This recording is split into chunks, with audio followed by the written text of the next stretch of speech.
Johnny Dollar. Yeah. What? I said, yeah. Oh, what's that supposed to mean, and who are you? Oh, Johnny, this is Pat McCracken at Universal Adjustment Bureau. Well, hi, Pat, but what's with the crazy dialogue? Oh, that word, that yeah, was most of the conversation I got from some crazy character who just called in. I'm afraid I don't dig you. Oh, he called about 5 minutes ago. Said he'd been trying to reach you, but he got no answer. I was out picking up a morning paper. Who was he, Pat? He wouldn't say. He just gave his phone number. Wait a minute. There's only one man in the world talks like that. Yeah. Yeah.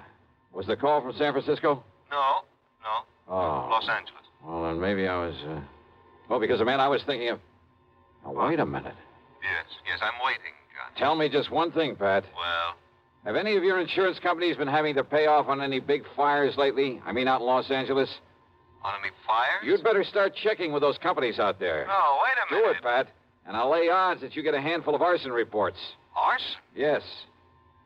Johnny, just because some silly guy calls up and all he says is, yeah. Hey, let me have that phone number he gave you. Oh, Johnny. Come on, Pat. What is it? Hollywood 8, 3142. Okay, now you go ahead and check with your West Coast insurance company. Johnny. And get ready to pay my expense account to Los Angeles. Are you kidding? Are you trying to tell me that the way some jerk says yeah means arson on the West Coast? Now, don't be silly. You, want to bet? Oh, Johnny. Pat, I'll call you back.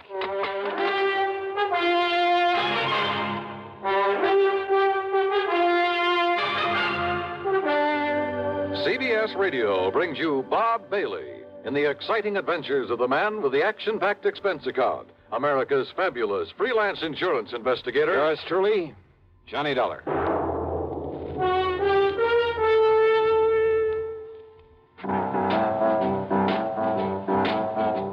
Talk about best-selling records. Here's a familiar tune about America's best-selling filter cigarette, Winston.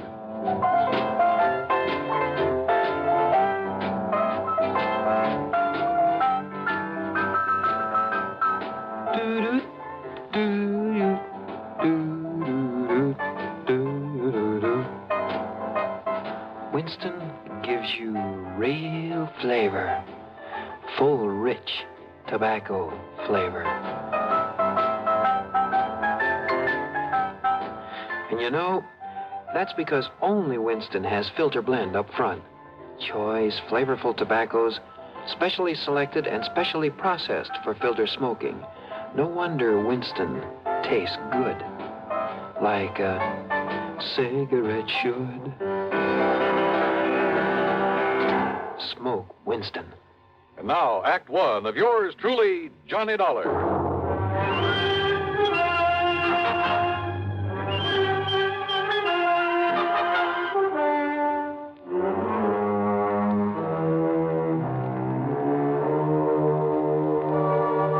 Expense account submitted by Special Investigator Johnny Dollar to the Universal Adjustment Bureau, Home Office, Hartford, Connecticut. Following is an account of expenses incurred during my investigation of the Burning Desire matter.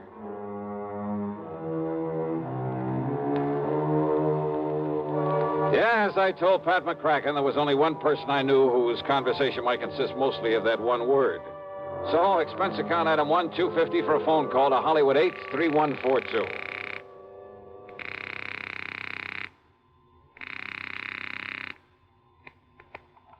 Hello? Hello?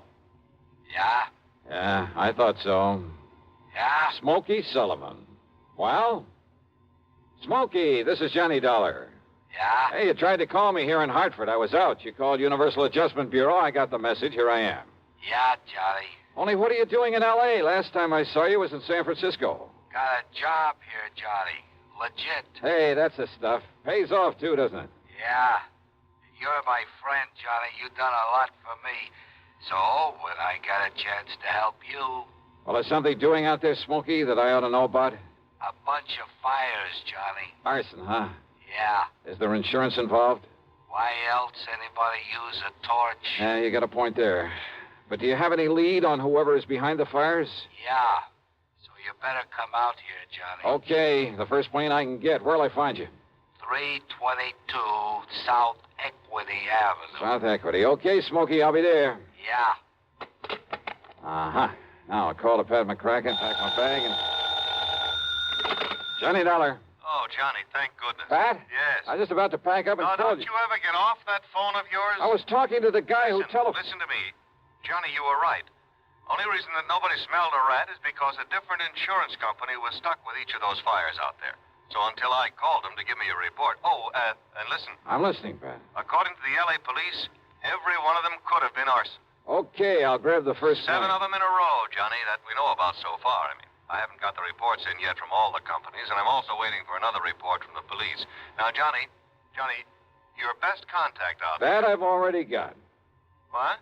Yeah. Oh, you mean that character who called us up? Yeah. Look, will you please tell me, who is he? What does he know about this? Universal Adjustment putting the old expense account on this. Yes, of course. Then I'll give it all to you in the usual report. See ya. Oh, now, Johnny, listen. Sorry, Pat, I gotta catch a plane. Expense account item 2, $162.85 plane ticket from Hartford to Los Angeles. Thanks to the time differential, it was only shortly after dark when the big mainliner set down at the L.A. International Airport. Item 3, $7.50 for a cab to Smokey's address. It was hardly Beverly Hills or Bel Air, believe me. 322 South Equity was in a beat-up part of a downtown industrial section. A weather-beaten 3-story house with a sign out front that said Boarders by the week a month.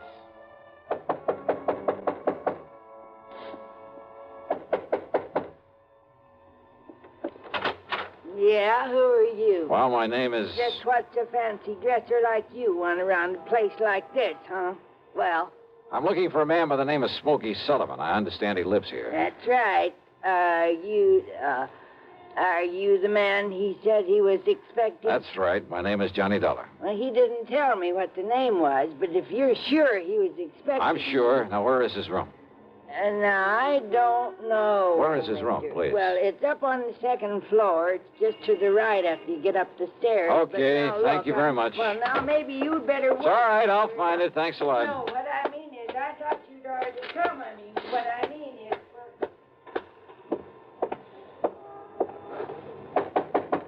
Smokey? Hey, Smokey, it's Johnny Dollar. Ah, what was that? Smokey! Now, what's all the... Oh, no. Hey, Smokey, can you hear me? Who did this? Are you... Good Lord.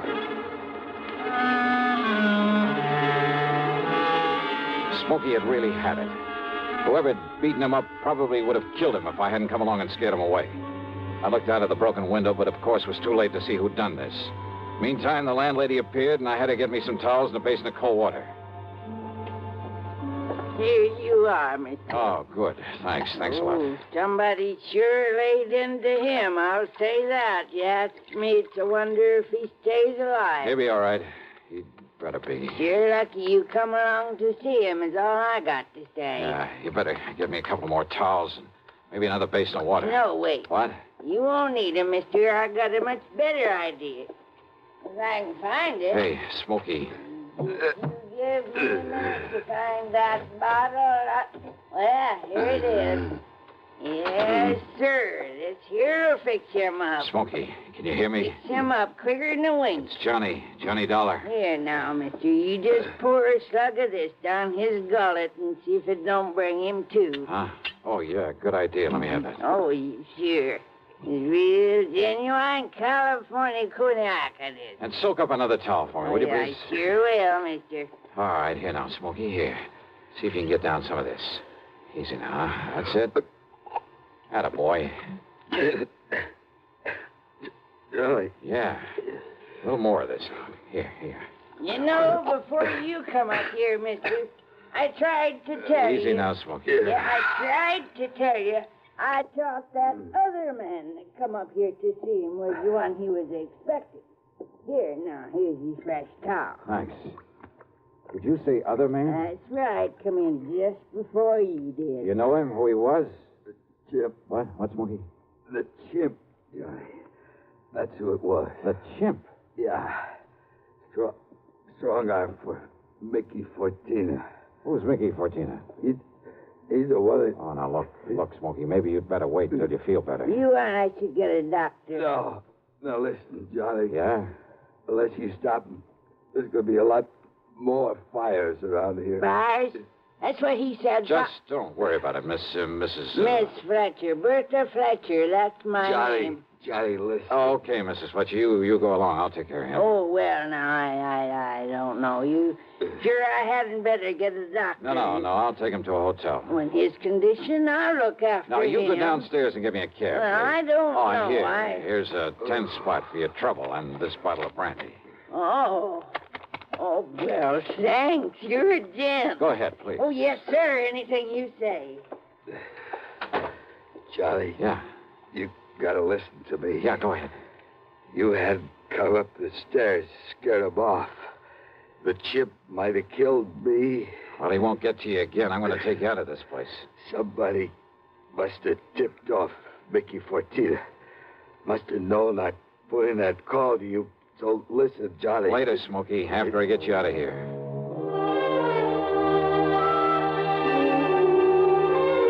Item 4, the $10 to Miss Fletcher. Item 5, $1.50 for a cab to the Statler Hotel, where I had to show my credentials to the room clerk to get a bed for the somewhat mangled Smokey Sullivan.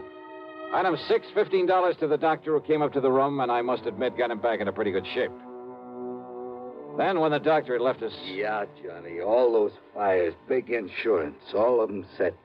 7 of them in a row. So that means by one firebug, No. this Mickey Fortina you mentioned, huh? No, Johnny, Mickey's too smart for that. What? All set by different guys. I don't know who they are, but I see no remains.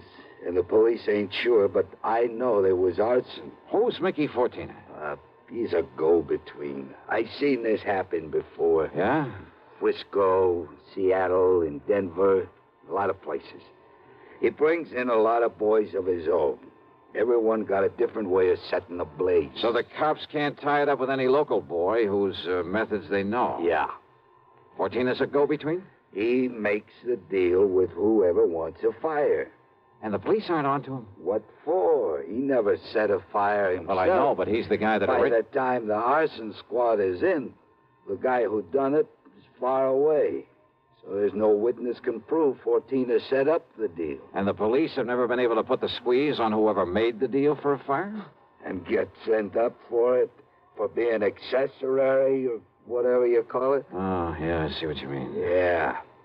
Fortina sent for me when he found out I was here in L.A. I used to know him, Johnny. Wanted you to be a torch for him, huh? He just asked if I wanted to work for him. And he knew that I knew what he meant. But if you knew that Fortina was operating here... Smokey. How could I prove it? How can I prove it now? Well, maybe I can. But if he finds out I sent for you, Johnny... It looks to me like he already has. Oh, yeah. All right, then. If somebody who wants a fire can get to Mickey Fortina, there must be some way I can. At his office. Is what? At his office every night. 1025 South Spring. He has an office for a racket like this? Why, you'd never know it. You'll see. Yeah, I think I'd better see. Hey, Smokey, you... Who's that? You got a gun, Johnny? Right here and ready. Open up in there. This is the police. Police, huh?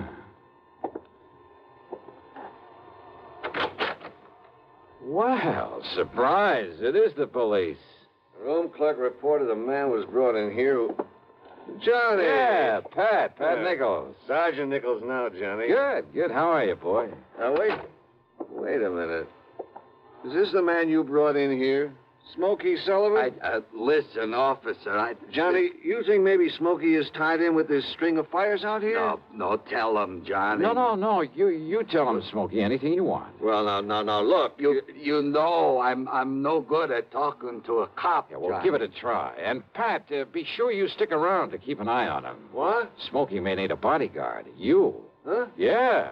Until after I've made a little business call. Johnny. Now, look, if you're out here because of those fires... Did I say I was? I didn't tell him anything like that, did I, Smokey? No, Johnny. And I see what you mean. Now listen, Just you two. stick around, Pat. I'll see you later. If I had told Pat where I was going, he might have wanted to come along.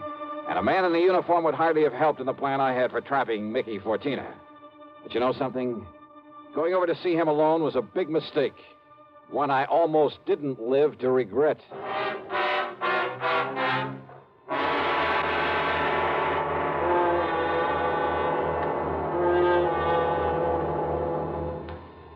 We'll bring you Act Two of yours truly, Johnny Dollar, in exactly 1 minute. Here's Hollywood star Mona Freeman. Who feels like acting with a miserable cold? I relieve cold distress the fast way with 4-way cold tablets. Yes, tests of all the leading cold tablets proved 4-way fastest acting. Amazing 4-way starts in minutes to relieve muscular pains and headache, reduce fever, calm upset stomach, also overcomes irregularity. When a cold strikes, do what I do. Take 4-way cold tablets. It's the fast way to relieve nasty cold distress and feel better quickly. 4-way, only 29 cents. Now, here's a word about another fine product of Grove Laboratories. Had dandruff for years? Now get rid of it in 3 minutes with Fitch Dandruff Remover Shampoo. 3 minutes with Fitch regularly is guaranteed to keep unsightly dandruff away forever. Apply Fitch before wetting hair, rub in 1 minute. Add water, lather 1 minute, then rinse 1 minute. Every trace of dandruff goes down the drain. 3 minutes with Fitch, embarrassing dandruff's gone. Fitch can also leave hair up to 35% brighter. Get Fitch Dandruff Remover Shampoo today. And now, Act Two of yours truly, Johnny Dollar and the Burning Desire Matter.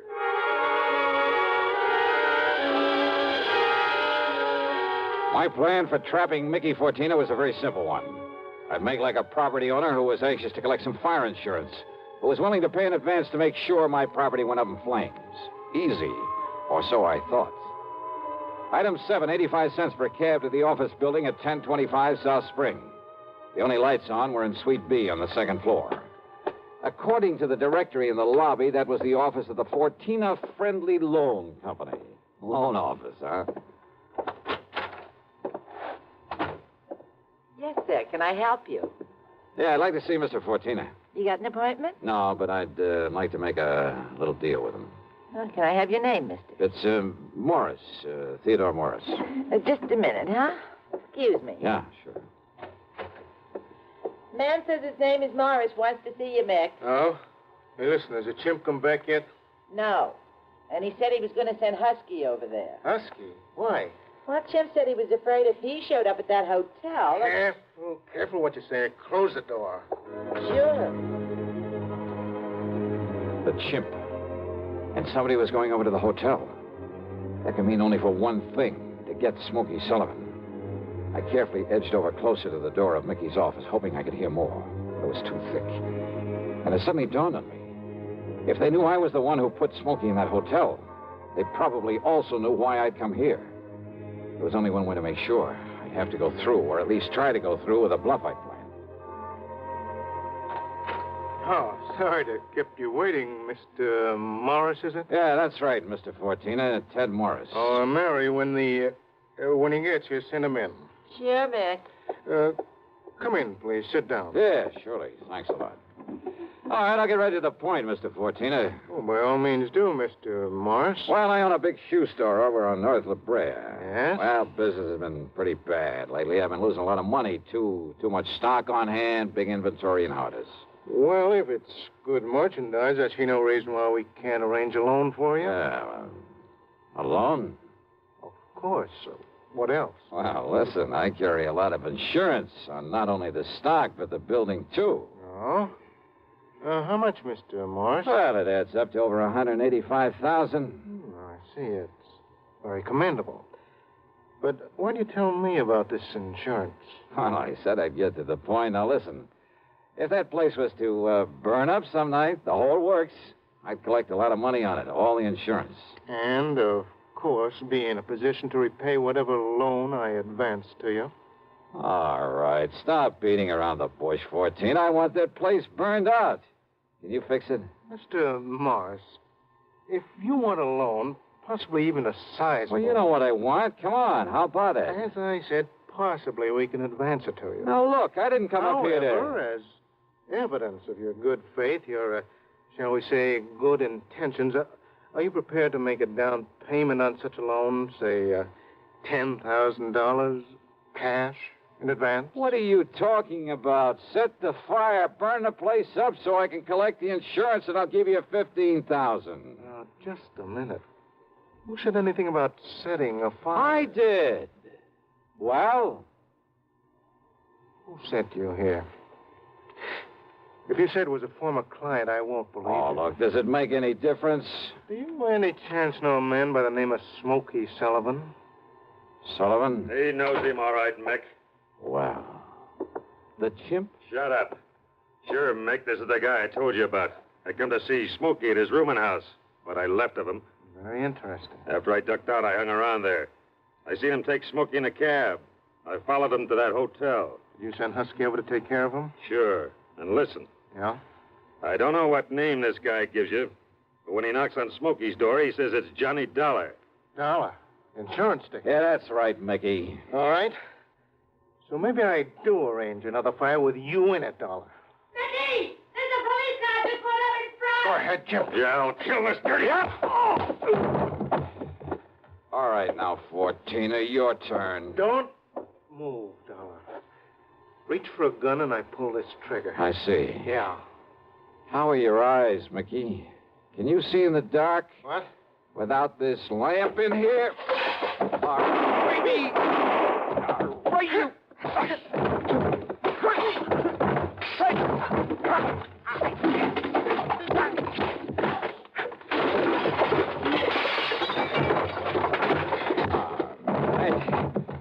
Yeah. Wow. I guess Smokey was right at that, Johnny. Hi, Pat. You seem to think you wouldn't need any help around here. You all right, Johnny? Yeah. When that strong arm, that husky Castellini, came up to the hotel room after him, well... I had to tell him, Johnny. I had to tell him what it was all about. That's okay, Smokey. It's okay. So we threw Husky in the clink and came over here. Well, I got an admission out of him, Pat, but unless you can get these goons of his to talk, I don't know what you're going to hold him on. After what just happened in here, Johnny, we'll hold him and his goons just as long as we need to. And unless they want to take the whole rap for him, I think they'll talk.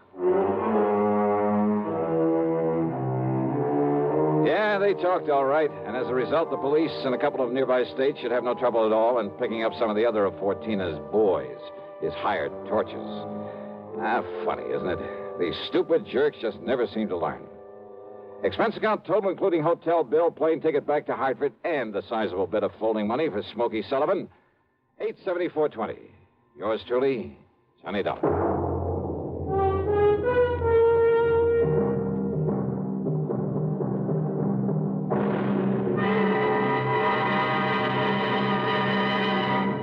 Now, here's a word from our star about the case he handles on next week's program. Thank you, Daniel. It's called the hapless ham matter. And yeah, you guessed it, the ham turns out to be an actor. A really bad one with one of the cleverest methods of committing murder I've ever known. There's a lot of action, suspense in the story, and I think you'll like it. Who knows? Maybe if you listen closely, you'll be able to figure out his method even before I do. So join us, won't you? Yours truly, Johnny Dollar.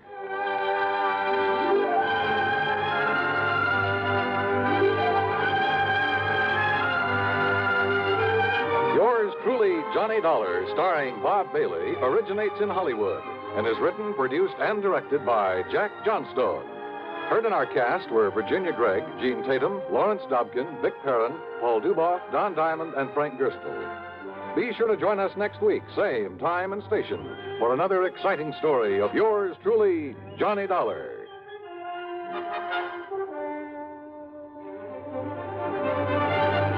This is Dan Cubberly speaking. Intrigue breeds terror as suspense brings a shady moonlight sail next on the CBS radio network. If I should ever become totally disabled, it would be a mighty comfortable feeling to have a check coming in every month regularly. Yes, it's a good feeling to know you have a financial cushion against trouble like that. Well, if you're a veteran with World War II or Korean GI insurance, you can protect yourself. You do it by adding a disability income rider to your present policy. The cost of the extra premium is just a few cents a day. For example, a 40-year-old veteran with a $10,000 term policy would pay only $1.60 a month for the added protection. If you sign up for the disability income provision, it works this way. After you have been totally disabled for 6 consecutive months, VA will pay you every month as long as this condition persists. $10 for each $1,000 of your GI insurance policy. That adds up to $100 a month if you hold a $10,000 policy. Full details about total disability income at any VA office. Radio 59 WROW, first on the dial in Albany, Schenectady, and Troy. From Hollywood, it's time now for Johnny Dollar. Dollar. This is Henry Parker with Continental Assurance out in Reno. Well, how are things in Nevada, Mr. Parker? Terrible, sir. Just terrible. Well, I'm sorry to hear that. What seems to be... Excuse me, Mr. Dollar. Yeah? There's someone here who would like to speak with you. Oh, who? Give me that. Who do you suppose it is, you sloth-eyed Pinkerton? Sounds to me like a cantankerous old character named Jodiah Gillis. Cantankerous? Why, you miserable... What are you doing in Reno, Mr. Gillis? I'll tell you when you get here. When I get... Oh, no, now, wait a minute. I can't wait. If I do, he'll be dead and it'll be your fault. Who? A feline friend of mine. A what? Oh, being uncouth like you, you'd probably call him a cat. Oh, no. Look, Jodiah. Also, he's rich. He's what? Rich, yes, sir. Last week he inherited $60,000. This week somebody's making sure he won't live long enough to spend it.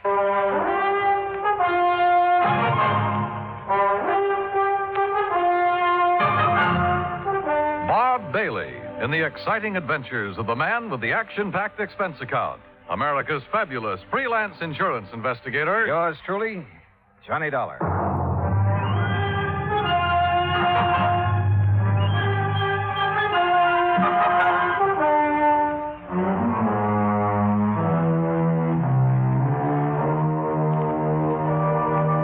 Expense account submitted by Special Investigator Johnny Dollar to the Continental Assurance Company, Reno, Nevada.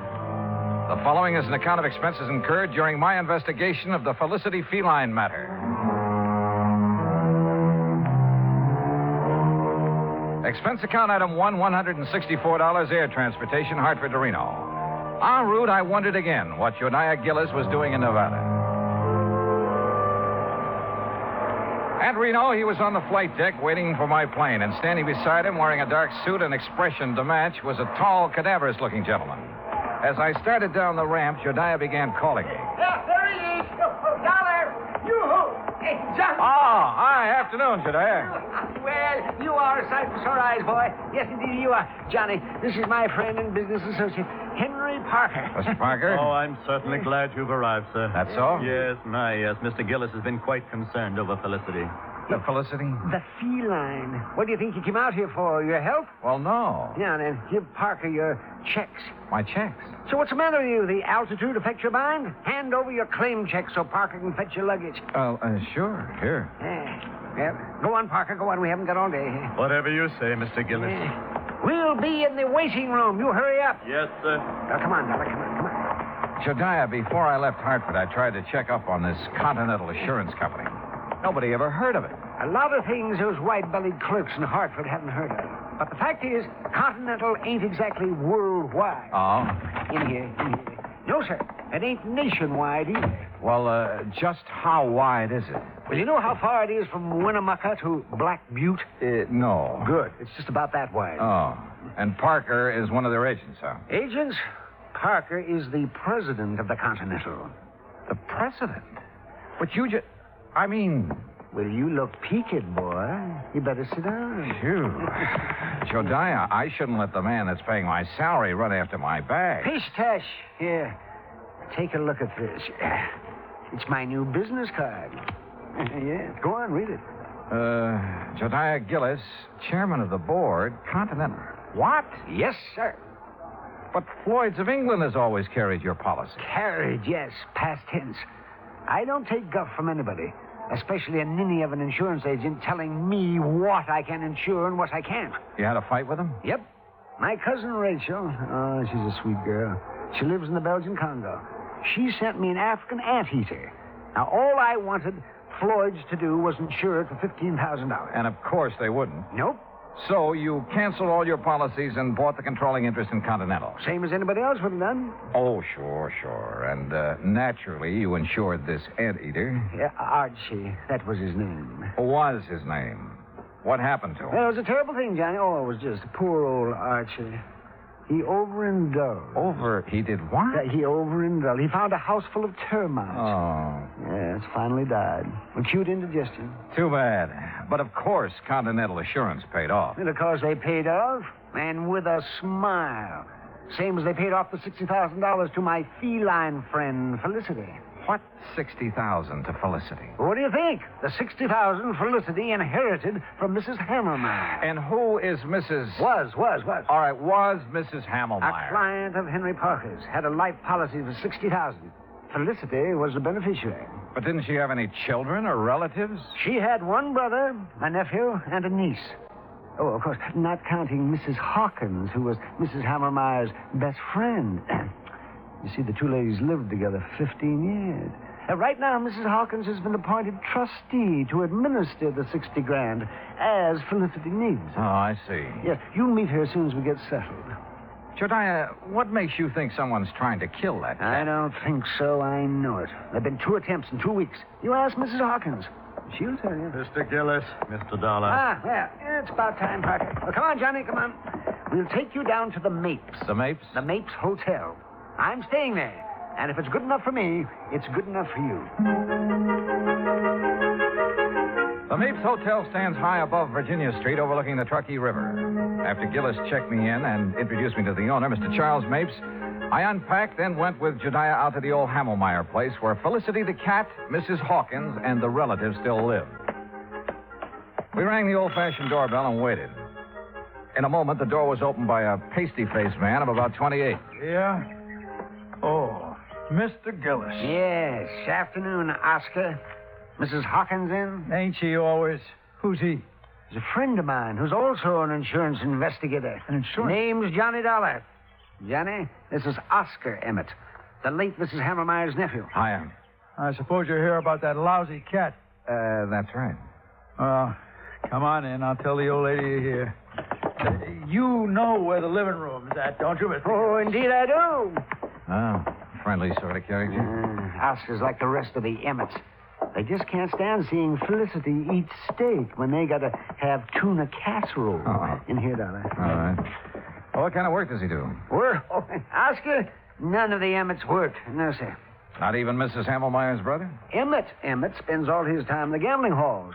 You know, gambling's legal here. He a professional? Oh, no. He's got a slot machine route. He goes around poking his finger in the payoff trays, picking up the nickels and dimes that people overlook. I see. Yeah, let's sit down here. Let's sit down. What the? Oh, Felicity! That cat has claws. Oh, you stepped on his tail, you stupid. Tell him you're sorry, Dollar. Well, I didn't know he was there. Sorry, Felicity. The bad man didn't see you. What's going on in here? Felicity, you get right down off that table. You hear me. You. Mr. Gillis, would you use your influence, please? Well, I'll certainly try, Mrs. Hawkins. Felicity, come on now, honey. That's a good kitty. There. Now. I just put out a nice dish of scallops for him. Oh, you hear that, Felicity? Scallops. Oh, yum. Sure. So you run along now. Bye-bye. Oh, I do declare I've never seen a man who has such a way with animals. Well, And that goes for lonely widows, too, Mr. Gillis. Oh, now, Leona, stop. Jediah. Oh, yeah. Mrs. Hawkins. Leona is just fine. Yeah, well, this is the young fellow I was telling you about, Johnny Dollar. Oh, well, this is indeed a pleasure, Mr. Dollar. Jediah told me so much about you. Oh, is that so? You're much more handsome than I imagined, Mr. Dollar. Yeah, now, good gravy, Leona. Now, you just tell him what's been going on around here. You mean about Felicity? Yeah, that's what I mean. Well, somebody's after him. Trying to kill him. Tell me, has an actual attempt been made on his life? Wednesday night a week ago. I let him out just before I went to bed like always. He'd been out about an hour when it started to pour. And knowing Felicity hates to get wet, I opened the front door to call him. Well, just as he was crossing the street, I heard this big car start up, and it zoomed straight for Felicity. Whoever was driving it almost turned over, trying to hit him. You didn't get a good look at the driver, huh? I didn't get any kind of a look. It was too dark. Well, what about the car? What make was it? If I knew that, I'd have already told you that. I haven't any secrets from him.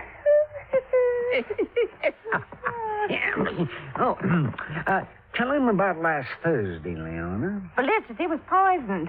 That's what the vet said. Somebody put arsenic in his lobster. Lobster? Oh, yes, he just loves it. According to the instructions Mrs. Hammelmeyer left, he's to have lobster once a week, steak 3 times, and boiled chicken every Sunday. I see. Yes, and as long as I take care of him and obey her instructions, I can live here rent-free, same as her kin, the Emmets. Uh-huh. Same as them. Mr. Gillis, just who gets Felicity's money in case he dies? The Emmett family? We aren't sure. Oh, why's that? Because Mrs. Hammermeyer left a sealed envelope to be opened only in the event of Felicity's death. Oh, the Emmets will get all that's left, Mr. Dollar, I'm sure of it. No, Leon. You mustn't look on the dark side. Well, I did rub Mildred's, Mrs. Hammelmeyer's back and bunions for a good many years. Did her marketing. So she got her medicine on time. I do hope she appreciated it. She did, Leon. You see. You dear, sweet man. Hello? Anybody home? Where is everybody? We're in the living room. Yes, I figured they'd start flocking in now it's dinner time. Dollar. Yeah? It's Joyce Emmett, the niece. She hates cats. Told me so herself. Oh. Well, evening, Mrs. Hawkins. Do I have time to take a shower before dinner? Oh, I didn't know he had company. Mr. Emmett, Joyce, you both know Mr. Gillis. Yes. Hi, Mr. Gillis. Terrible. And this is Mr. Johnny Dollar. He's investigating the trouble we've had about Felicity. After the would-be cat killer, huh, Johnny? Yeah, that's right. I'll lay 8 to 5 you never catch him. Or her. Could be a woman, you know. Oh, yes. It most certainly could. Why, Joyce, the way you say that, you act as if you want Mr. Dollar to start investigating you. Maybe I do. How about it, Johnny? Well, how do you feel about Felicity, Miss The Emmett? same as everyone else in this house. Aunt Mildred had no business leaving all her money to that creeping night crawler. Joyce. Well, he is. Mr. Dollar, just what interest do you have in Felicity? He isn't insured. Mr. Gillis sent for me, Mr. Emmett. He did? Yes, I did. Continental has a moral responsibility to see that the funds handed over to widows, children, and dumb animals are protected from swindlers, connivers, and blackguards, of which I'm sure this house has many. Why, you pompous, wrinkled old Romeo. Joyce, please, if you can't hold your tongue, leave the room. Well, what I said is the truth. Man his age getting romantic. You wait, girl. 30 years from now, you'll be mighty glad men my age can get romantic. That's telling it. Mr. Emmett. Mr. Emmett, do you share your daughter's opinion of Felicity? Why, of course I do. I'm a dog man. Besides, I can't see why she left all that money to the critter. Mrs. Hawkins has figured up what it costs to keep him like a king every week. Yes, $23. Maybe a trifle more by the time I get him out of the pretty kitty. The pretty kitty? Well, it's a beauty parlor for cats. Felicity has a standing appointment there every Friday at 1. Oh, no. $23 a week. You know how many weeks it'll take him to spend that $60,000, not counting the interest that'll add up while he's doing it? No, not exactly. No, 2,600 weeks. 50 years. And believe me, the odds of any cat living to be 50 years old, well... I'll lay you 10 to 1 he doesn't live another 6 months. Joyce. Oh, speak of the devil. Well, hello there, Felicity. Oh, did you know we were talking about you? Did you finish up all your dinner, Felicity? He sometimes doesn't eat all his scallops. Last week I gave them to Oscar. Oh, it's disgusting. Well, look at him. He thinks he owns us. What do you mean, thinks? A few minutes later, Jodiah drove me back to the Mapes. Whether it was the Emmets or Mrs. Hawkins who wanted Felicity out of the way, I didn't know. But I did know we should get him out of that house as soon as possible. I changed my clothes, met Jodiah and his friend Charlie Mapes in the Skyroom for dinner, did a bit of gambling, then went to bed. Must have been about 3:30 when the phone rang. Hello? Oh, Dollar, please answer me. Who is it? Mrs. Hawkins, I tried to get Mr. Gillis, but he left word he wasn't to be disturbed. Oh, well, what is it, Mrs. Hawkins? What's wrong? Oh, it's terrible. Oh, it's just terrible. What is it? What's happened? Felicity, Felicity, what? I let him out about 10, but he's disappeared. Mr. Dollar, I know he's been killed.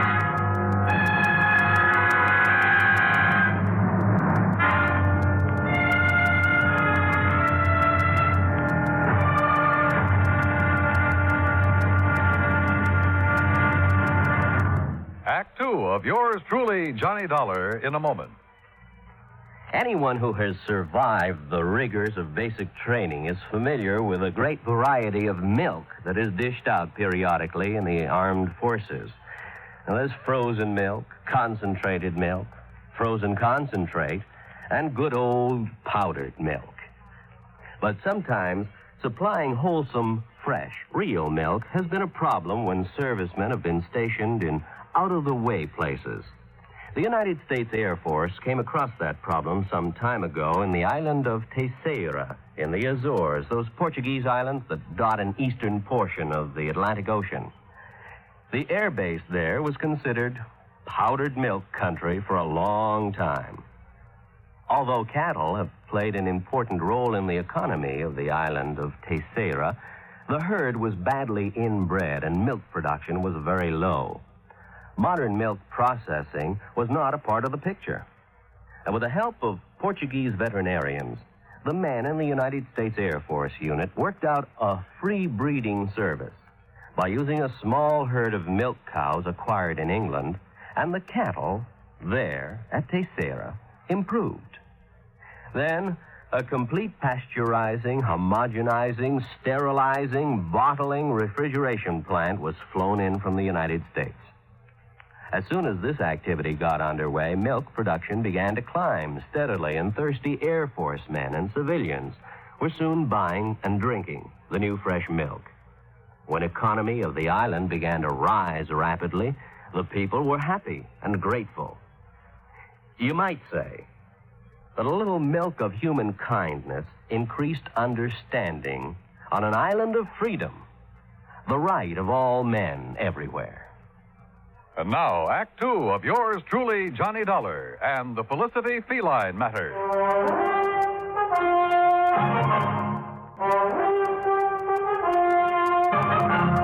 A few minutes later, Jediah Gillis and I were at the old Hammelmeyer home. Joyce and her father, along with Mrs. Hawkins, were waiting for us. Oscar Emmett was nowhere to be found. He's the one, Johnny. Yes, sir, that shifty critter, that Oscar. He stole Felicity and is going to do him in. Ah, that poor Felicity. Oh, for heaven's sake, Mr. Gillis, pull yourself together. Oscar could be downtown having a run of luck, Mr. Dollar. Well, if he's gambling this time of night, he shouldn't be too hard to find. Mrs. Hawkins. Yes. When did you first realize Felicity was missing? Why, about an hour ago, I guess it was. I woke up and remembered he was still outside, so I came down and called him. Yeah? Always before, ever since he was a little kitten, he's come back home for me. But tonight, well, he's just nowhere to be found. What time did you let him out? About 10:30, same time as I always do. Were you at home then, Joyce? No, she wasn't.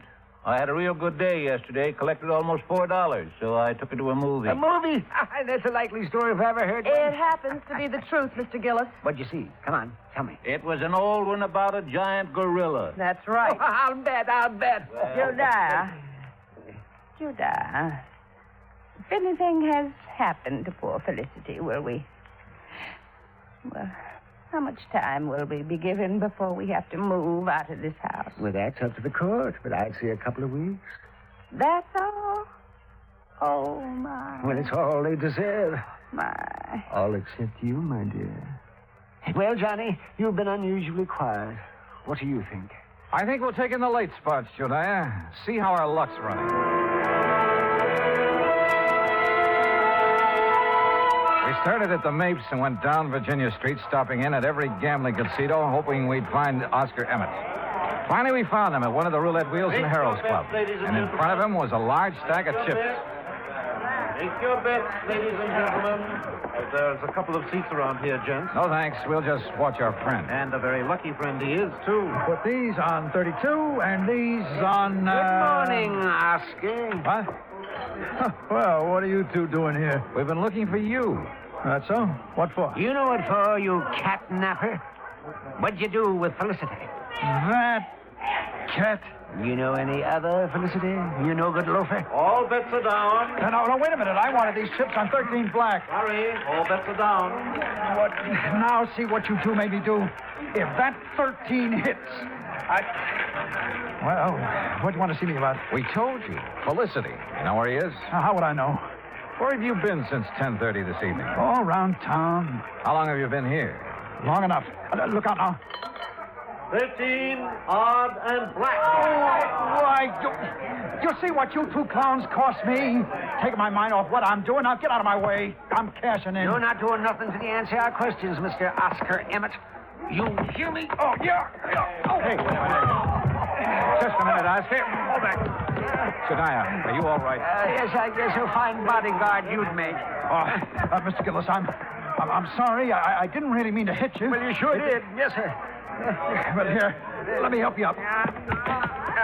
Are you sure you're all right, Shania? Yes, if I could just sit here a minute, I'll be fine. Okay, folks, it's all over. Let's get back to our business.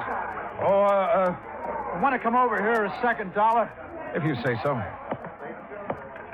That crazy old fool. I didn't really mean to hit him so hard, but well, you know how it is sometimes.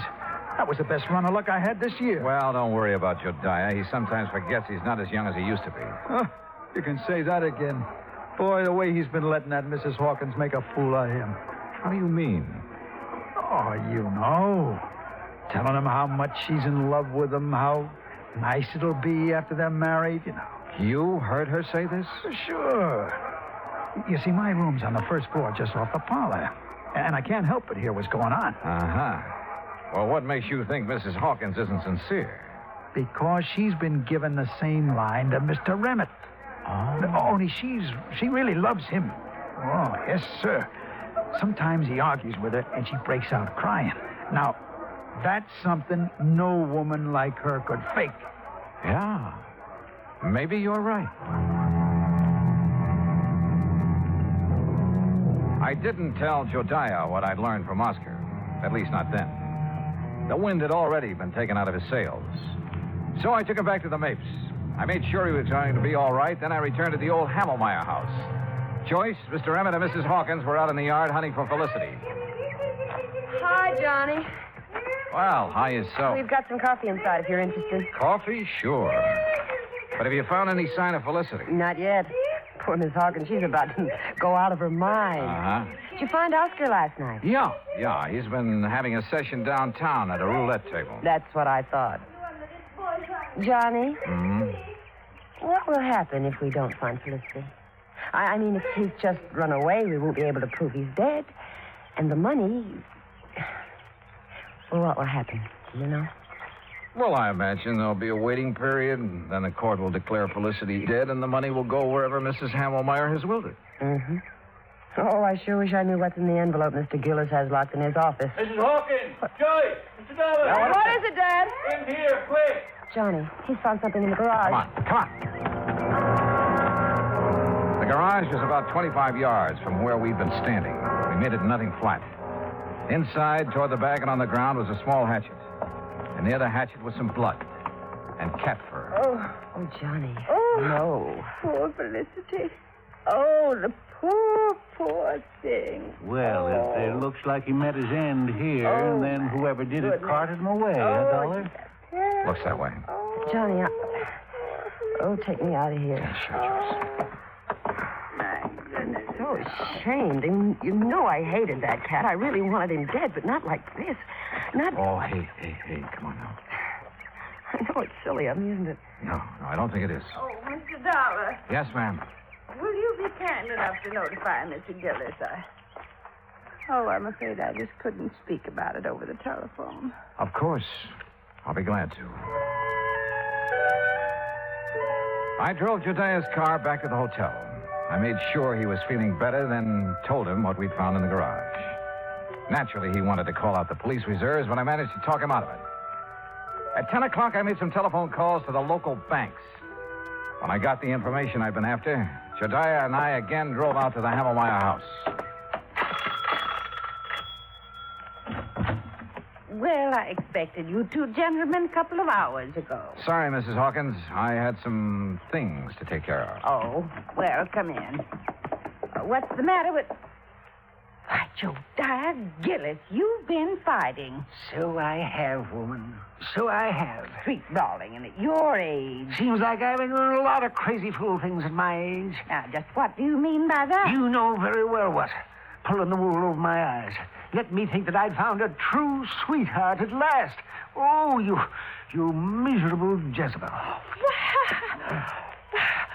Mr. Dollar, whatever is he talking about? How about you and Mr. Emmett? And how you plan to use Jediah's friendship to get you out of trouble in case your little scheme failed? Well, I still don't understand. No? Well, suppose I tell you that you did away with Felicity yourself. Why, you can't prove that. I won't need to. Jediah's having a copy made of all your bank deposits since the time you moved in with Mrs. Hammermeyer 15 years ago. And started taking care of her by paying her bills, ordering her food and medicine, and pocketing a good share of the money for yourself. Well, why shouldn't I have? She didn't give me 1 cent of salary. Oh, I know. And your bank balance shows you have $47,000 on deposit. All right. All right. But I'll pay it back. You'll see. Oh, they won't be able to do a thing to me. No, sir. Mildred Hammermeyer appreciated me even if nobody else did. Or does. You'll see. My name will be in that envelope. She wanted me to have that money all the time. I know she did. Hi. Ready to read the will? Yeah, just about. Joyce, you and your father sit over there, huh? Mm-hmm. Wherever you say, Mr. Dollar. Okay, Jediah, open the will. Sure I will. But if it does give the money to... Jediah. Well, Mrs. Hammermeyer should spin in her grave if it does. Read it if you dare, you old goat. You miserable female woman? Yes, well, I'll read it now. Here we go. Codicil to the last will and testament of Mildred Emmett Hammermeyer. Witnessed by... Yes, there's a lot of legal gab here. Here we are. The monies unspent after the death of the cat known as Felicity shall... Well, hold it smooth. Mr. Gillis. This is no time for laughing, Gillis. Read it, Jediah. Yes, please. Oh, doggone. I'll read this thing again. The monies unspent shall then go to the descendants of the original heir. What? Huh? What? Yes. Well, how... The original heir is Felicity. Now, the money goes to his descendants. And being as he was a tomcat who loved to go prowling at night, did he ever have descendants? Oh, hundreds of them. Well, sir, what happened later proved once and for all that miracles can happen. For at 1 o'clock on Friday afternoon, we got a phone call from the Pretty Kitty Beauty Shop. A large tomcat with a bad cut on the back of his neck had shown up for his usual shampoo and manicure. Maybe they do have 9 lives. Expense account total, including hotel bill, incidentals, and transportation back to Hartford, $407.20. Yours truly, Johnny Dollar.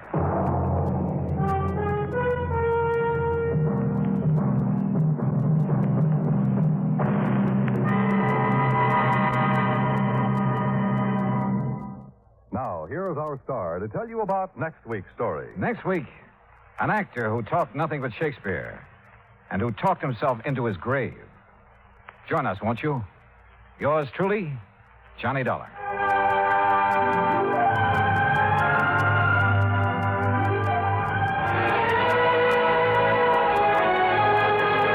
For the past 55 minutes, you've been listening to the best of radio drama with Suspense and Johnny Dollar. Be sure and join us again tomorrow night at the same time, 9:05, when FEN presents The Phil Harris Show and The Life of Riley.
It's time now for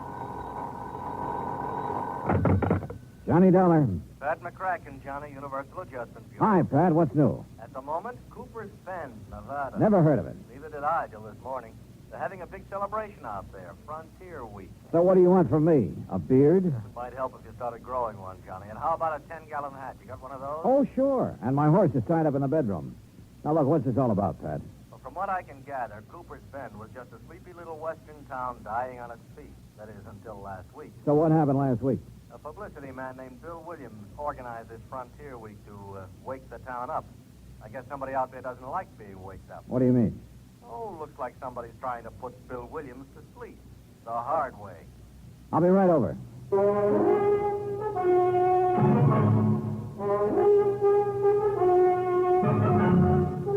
Bob Bailey in the exciting adventures of the man with the action-packed expense account. America's fabulous freelance insurance investigator. Yours truly, Johnny Dollar.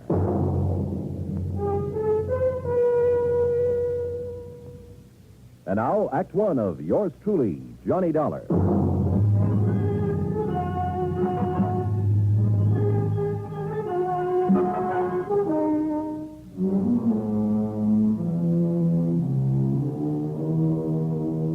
Expense account submitted by Special Investigator Johnny Dollar to the Home Office, Universal Adjustment Bureau, Hartford, Connecticut. Following is an account of expenses incurred during my investigation of the killer's brand matter.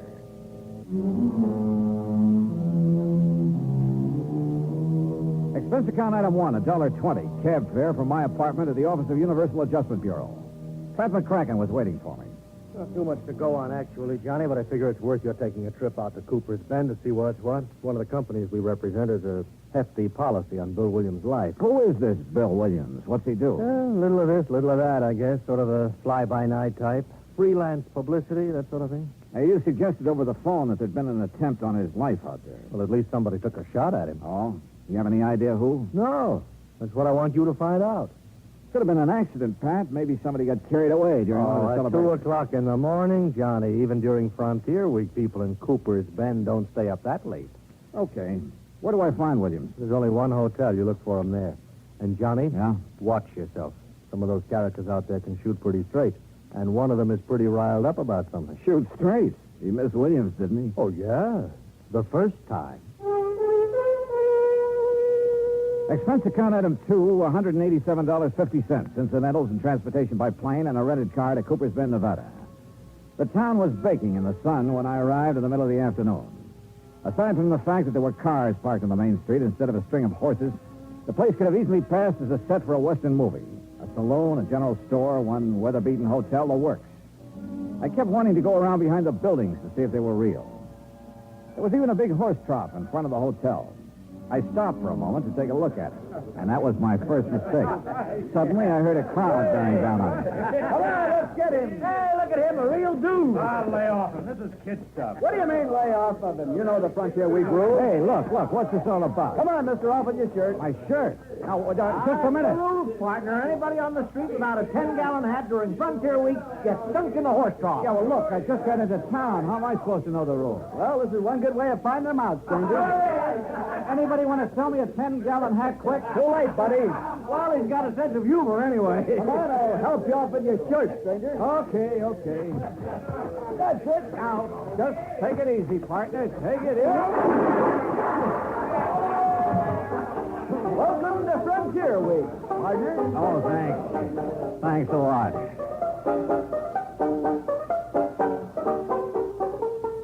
Item 3, 50 cents. Replacement of 3 buttons on my shirt.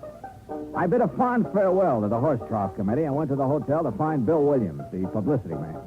He wasn't there at the moment, but the clerk told me I might find him at the newspaper office. That was 3 doors down the street, the Cooper's Bend Sentinel, no less.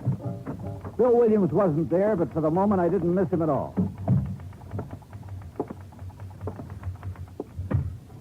Oh, hello. Well, hi. You must be Miss Cooper's Bend Frontier Week. Ha. You run the paper? Wrong again. I just work here. Well, I'm not doing very well so far, am I? Oh, I don't know. Don't give up. Oh, I won't. My name's Johnny Dollar. Lois, Johnny. Well, I'm looking for a guy named Bill Williams, Lois. You know him? Yeah, I know him. Where can I find him?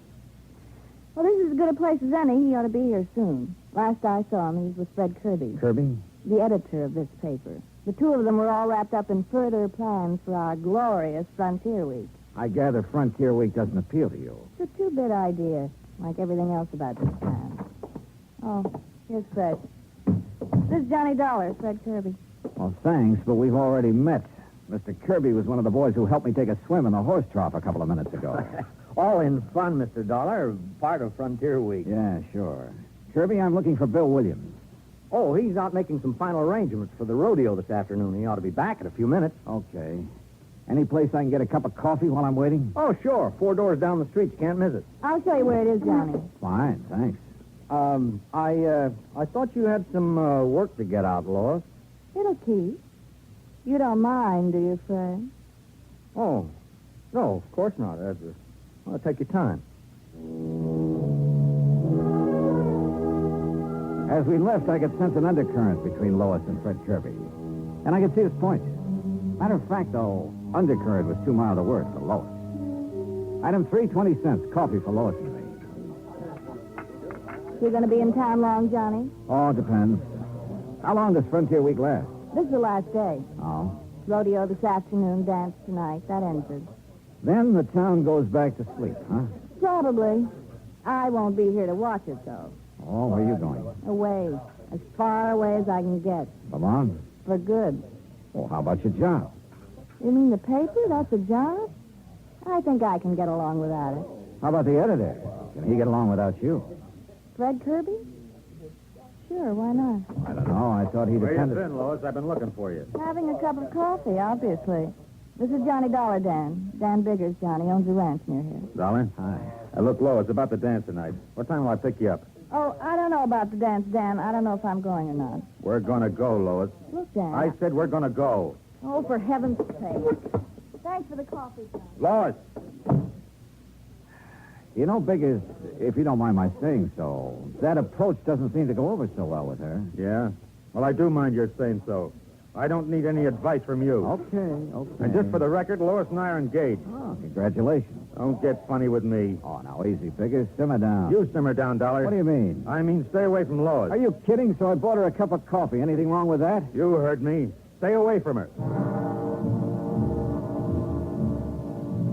One thing about Lois, she sure had the knack of stirring people up. The news that she was engaged to Biggers was quite a surprise, though, and I wondered if she was as eager about it as he was. If so, she didn't show it. But all of this wasn't getting my job done, which was to find out who'd made the attempt on Bill Williams' life. I went back to the newspaper office, and pretty soon he came in. He turned out to be the gent who'd supervised my dunking in the horse trough. Well, you're probably not feeling very kindly toward me at the moment, Dollar. Why not? You come all the way out here to protect me and get thrown in the trough right off the bat. I didn't know who you were. Look, you better get yourself a 10-gallon hat so it won't happen again. Don't worry, I'm going to. As I understand it, Williams, this Frontier Week was your idea. Yeah, I was driving through here on my way to Frisco a few weeks ago. The town was dead on its feet, but I could see the possibilities of waking it up. So I cooked up this scheme. The town went for it. How come you were so interested in waking the town up? For the dough, what else? I get 10% of the gross on the rodeo, dance, and other celebrations. I figured to get close to 1,000 out of it, and frankly, I can use the money. I see. Well, how about this attempt on your life? Come on. Out back, I'll show you. Show me what? My car. There it is. Take a look at the windshield. Yeah. Bullet hole. Mm-hmm. How did it happen? I was driving along the road just outside of town the other night, and all of a sudden, whammo. And I got a pretty good idea who did it. Who? The rancher, Dan Biggers. Oh? Why? I smiled at Lloyd. Oh, now look, touchy as big as is about Lois, that's not enough reason for wait. She smiled back at me. Is that all there was to it? Of course it was. You think I'm crazy or something? The trigger-happy Biggers is so jealous of her he can't see straight. I'm not stupid enough to get mixed up in anything like that. Yeah, he's jealous, all right. Lois and I worked together at the newspaper office on some of the publicity for Frontier Week. Biggers didn't like that. Speaking of the newspaper, do you know the editor very well? Oh, Fred Kirby? I met him when I first came here, is all. Why? He's been keeping an eye on us through the window ever since we've been standing here. Oh? You think he might be interested in Lois? It wouldn't surprise me. He makes that job of hers on the paper pretty easy for her. After all, it wouldn't be hard to be interested in Lois. No, I'm sure it wouldn't. Well, you'd better quit driving around the roads at night, William. Don't worry. Ever since it happened, I've been staying right here in town at night with the bright lights. I think I'm home free now anyway. Yeah? The dance tonight winds up Frontier Week. Tomorrow noon, I get my share of the dough, and then I'm leaving. Yeah, Lois mentioned something about leaving town then, too. Yeah, she used to make noises about leaving when we were working together. I doubt if she means it, though. I think she's just trying to get Biggers riled up. That isn't hard. Now, wait a minute. Remember now, she said it once in the office when Fred Kirby was around. What was his reaction? He didn't say anything at all, but he gave her a real funny look. I see. Well, I got to go make the final arrangements for the dance tonight. You going to be there? Oh, yeah. In the meantime, Williams, better keep your eyes open. Don't worry. Since that attempt on my life, I've sprouted eyes in the back of my head. Oh, and speaking of head... Yeah? You better get yourself a 10-gallon hat.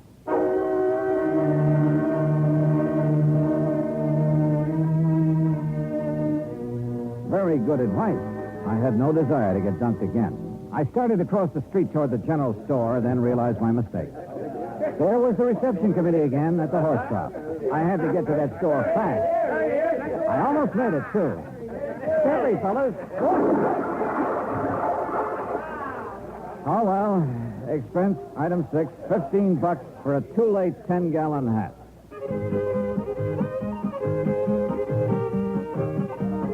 The dance was in full swing when I got there. I didn't see Lois at Biggers. Looks like he didn't get that date after all. Pretty soon I spotted Williams near the bandstand. When he saw me, he came over.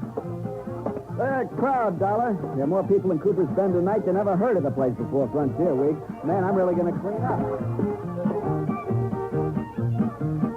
I stayed around a while, watching Williams happily counting noses and adding up his 10%. Then I went back to the hotel. There was a message there from Lois. She wanted to see me. This I didn't get, but she'd left word it was important. She'd also left directions for getting to her house, so I drove out. It was outside of town on a back road. The lights were on. But nobody answered my knock. I waited a while, then tried the door. There was a fire burning in the fireplace, and the room looked very cozy. All except for one thing. Lois. She was lying in front of the hearth, and she was very dead.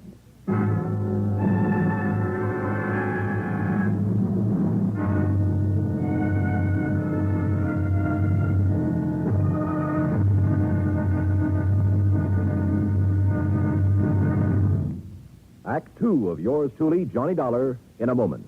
For a long time, people have been saying that the Earth is shrinking because transportation is getting faster and faster. And because this is true, people are getting closer, too. Today, our neighbors are not only the ones who live next door to us, they're all over the world. It is axiomatic that one should help his neighbor. But Americans have gone a step further. In addition to individuals helping individuals, now many American cities help many other cities through the Sister City program. Now, perhaps you've heard how it works. If not, here's an example or two. In the fall of 1959, a large area of Nagoya, Japan, was struck by a devastating typhoon. Her sister city, Los Angeles, California, sent tons of relief materials to Nagoya by way of an Air Force plane headed for the area. The Marines and the Navy rendered vital emergency aid during the disaster. When earthquakes shook Viña del Mar, Chile, during the summer of 1960, her sister city, Sausalito, California, sent hundreds of dollars worth of relief materials to help out. Another case in point, the school children of Clovis, New Mexico, sent a number of cultural exchange packages to students in their sister city of Adana, Turkey. There are hundreds of such examples because there are hundreds of sister cities. By using this means of diplomacy, friendship and understanding have increased throughout the world and paved the way for permanent freedom, the right of all men everywhere. And now, Act 2 of yours truly, Johnny Dollar, and the Killer's Brand matter.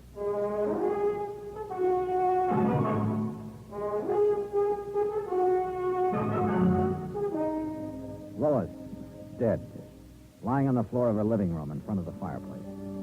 There was a poker near her hand that had been pulled out of the fire and scorched the rug. At first, that's what I thought she'd been hit with. But then I took a closer look and could see she'd struck her head on the hearth. There were signs of a struggle in the room. Then, suddenly, I heard a noise outside. I ducked into the next room, found a side door, and eased outside. I listened. Nothing. Then I heard the car. By the time I got around in front of the house, it was just disappearing around a bend in the road, running without lights. It looked like a station wagon, but that's about all I could make out. I went back into the house and put in a call to the sheriff. He arrived about 20 minutes later. Okay. Looks like there was a fight. She got thrown down, hit her head on the heart. Yeah, that's the way I sized it up. Now let's size you up for a minute, Dollar. Me? Mind telling me what you were doing here tonight? I don't know. Ah, come on. No, I mean it. Lois left a message at my hotel that she wanted to see me. You don't know what about? No. Except it's a good bet this killing ties in somehow with that attempt on Bill Williams' life. Williams thinks it was Dan Biggers took that shot at him. Yeah, that's right. Well, it could be. Dan's always been awful jealous. I had trouble with him once before for the same reason. Oh? A month ago, he beat up a guy pretty bad. On account of Lois? Yeah. Seems the guy had asked Lois for a date. Trouble was, Lois never discouraged guys asking either. Hey, look, Sheriff. Lois told me earlier today that she was planning to leave town tomorrow. Now, if Dan Biggers learned about that... Yeah. Well, come on. We better drive out to his ranch and have a talk with him.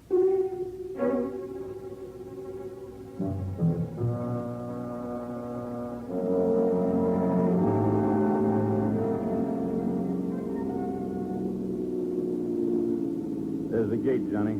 Ranch house is up on the rise. Yeah. No lights on up there. You think Dan might have cleared out? Hey, came from that clump of brush over there. Hold it right where you are, Sheriff.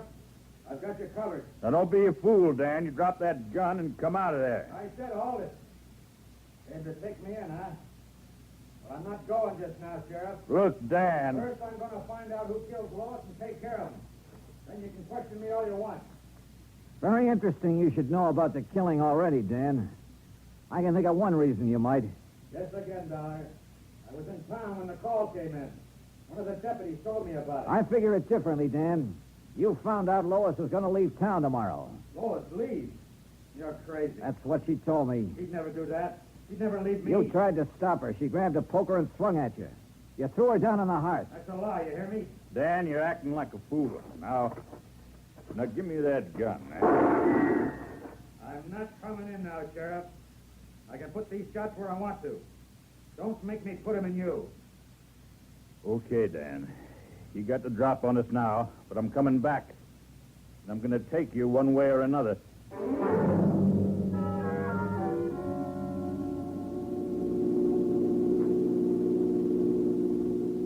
You know, Sheriff, I can't help feeling kind of sorry for Dan. Yeah, he always did have a knot in his brain where Lois was concerned. You really think he killed her? I don't know. Dan's pretty smart sometimes. That routine he was just giving us, it might have been a cover. Sheriff, you happen to know if Dan drives the station wagon? He drives a pickup around town mostly, and I think he's got a coupe, too, but no station wagon. Why? That's what I spotted pulling away from Lois's house. You didn't get the license number? No, it was running without lights. Not much help, Johnny. There's a lot of station wagons in this part of the country.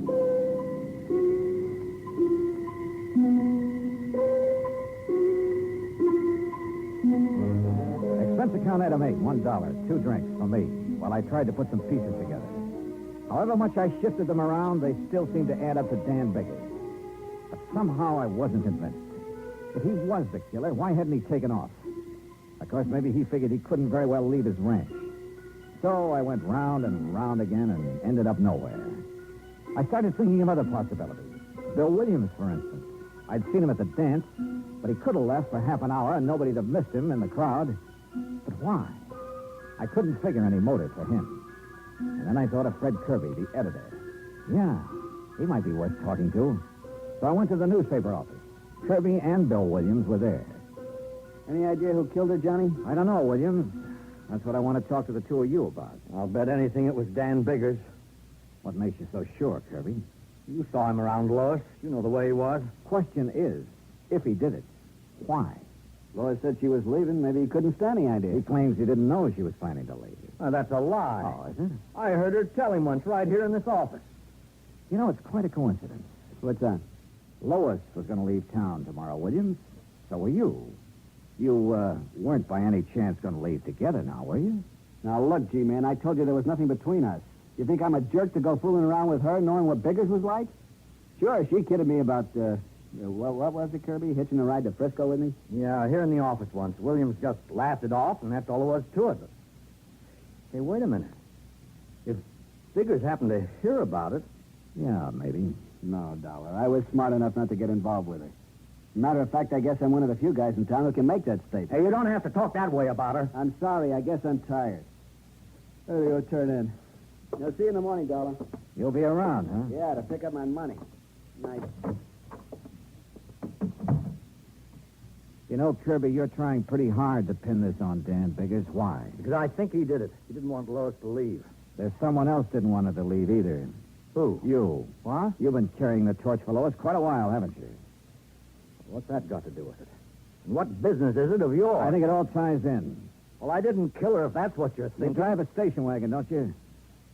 So what? After I discovered her body, I spotted a station wagon leaving her house. But a lot of guys drive station wagons around here. I wasn't near her place. I didn't use the wagon at all tonight. You're lying. Now, look, Come on, open up, Kirby. Well, Okay, Dollar. I drove out to her place to try to talk her out of leaving. Go on. Well, that's all there is. When I got there, I changed my mind and came back to town. Sure. I didn't go inside, Dollar. I didn't kill her. I swear it.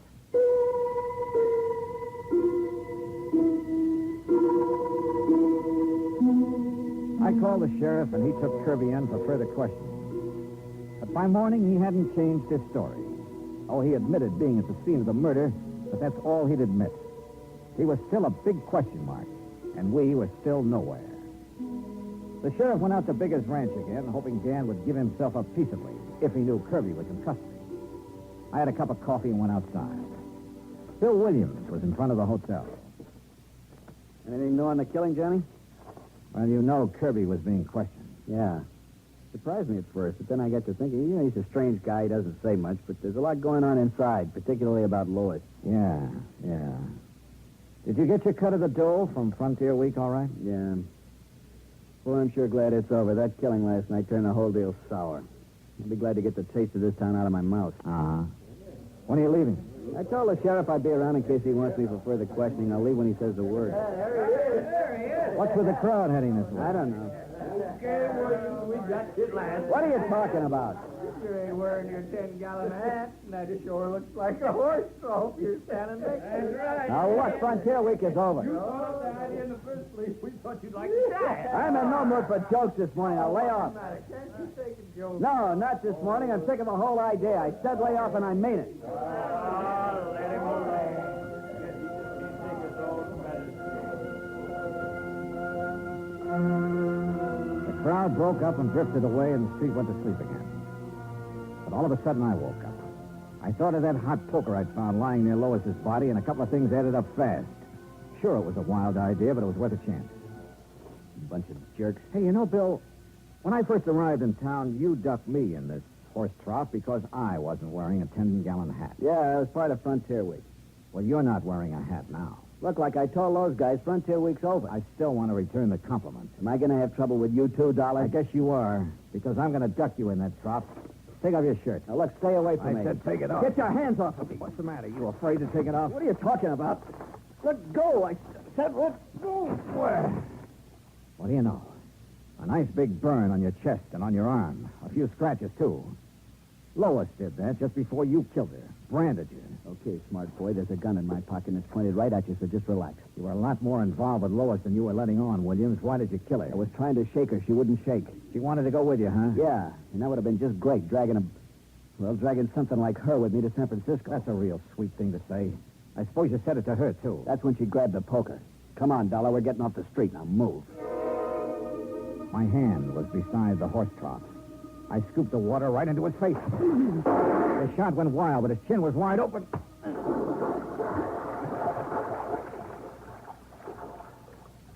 Yeah, Bill Williams got ducked after all.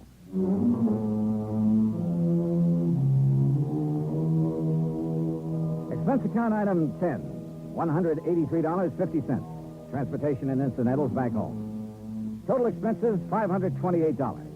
Remarks. About Dan Biggers. He really wasn't such a bad guy. Except that, like the sheriff said, he had a knot in his brain about Lois. He sold his ranch and moved away. About Bill Williams, well, you better cancel out his policy, Pat. He's due to go on trial soon, and in my book, he's a pretty bad risk. Yours truly, Johnny Dollar.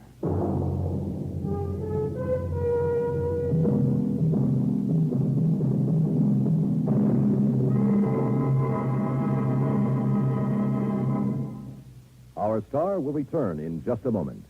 Our flag now numbers 50 stars, and behind each star there stands yet another flag representing one of the 50 states. Oklahoma's state flag depicts an Osage warrior's circular buckskin shield from which hang 7 eagle feathers. Across the shield is the Indian's calumet, or pipe of peace, crossed with the white man's peace symbol, the olive branch.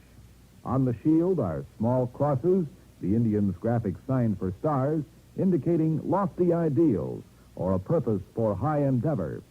The background of the flag is a field of blue, the blue of the Oklahoma sky, signifying loyalty and devotion. The important symbols, however, are the calumet and the olive branch.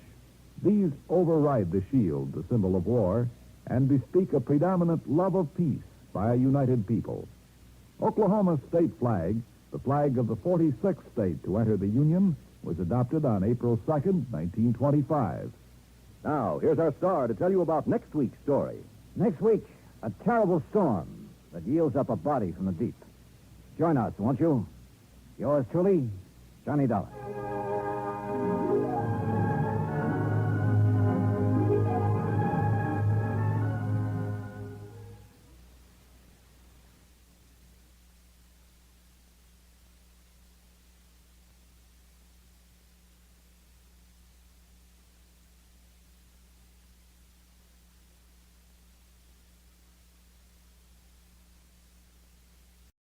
From Hollywood, it's time now for Johnny Dollar. Hiya there, Johnny. This is your old pal, Lefty. Lefty? Well, sure. You remember. Lefty Stemper. Huh? You know, down here in Virtue. Virtue? V-I-R-G-U. Virtue. South Carolina. Oh, sure. Yeah, you remember. Me and the boys, we occupied this caraway plantation down here on the PD River. Well, sure, of course. Listen, are you having trouble again with old man Caraway? Oh, no, sir. Not a bit. And you know how we stopped them, me and the boys, from making trouble for us? How, Lefty? We bought them out, that's how. Yeah, we give them 100 G's for the place, cash money. Now we own a whole entire plantation. Well, good for you. But now what's your problem? Well, Johnny, we fixed this place up real nice since you've seen it. You know, we spent a lot of dough on it. So? So we want to buy a lot of new insurance on it. Oh, well, then hop on over to Georgetown and see your old friend Joe Picatello about it. Old friend, huh? After all, he's your insurance agent. Yeah, is he? Well, sure, of course he is. Didn't he sell you all the other insurance you... Lefty, has something happened to Joe? Yeah, only I don't know what it is. What do you mean? Well, that's just it. I don't know. I talked to him on the phone, asked him to come out here. He says okay. But he don't come. You think somebody's knocked him off? Then I call him again. He says okay again. He'll be right over. But he still don't come. Well, have you gone over to Georgetown to see him, to see what's the matter? 5, 6, maybe even half a dozen times. But every time he ain't there. Lefty, I don't get it. That's what I'm trying to tell you. There's something wrong about it, Johnny. And if I was you, I'd come down here and find out. You know something? I think you're right.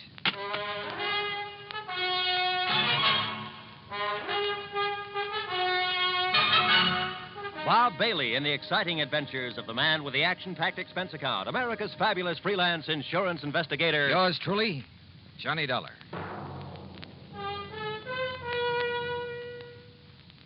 And now, Act One of yours truly, Johnny Dollar.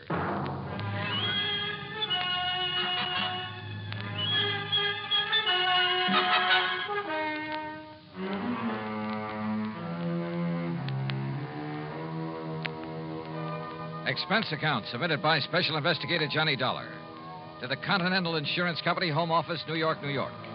Following is an account of expenses incurred during my investigation of the Virtuous Mobster matter.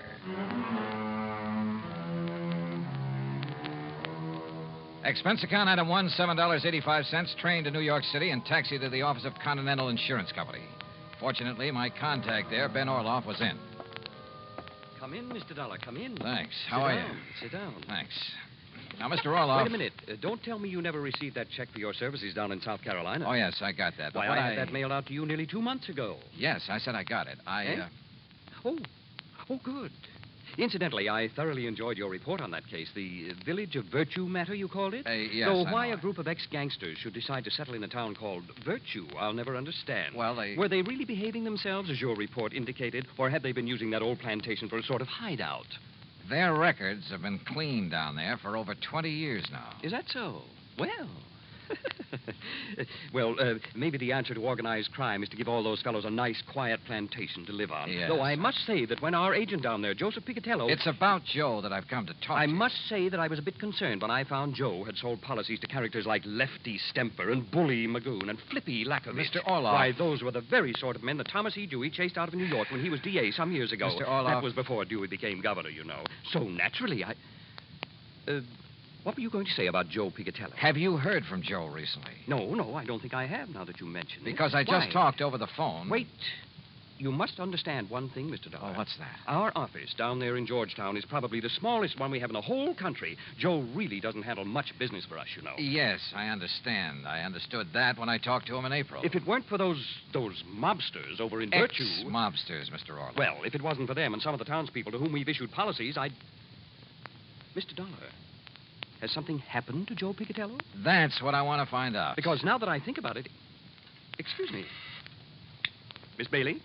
Yes, Mr. Orloff. Did you ever get a reply on the Harmon policy from Mr. Picatello in our Georgetown office? No, sir.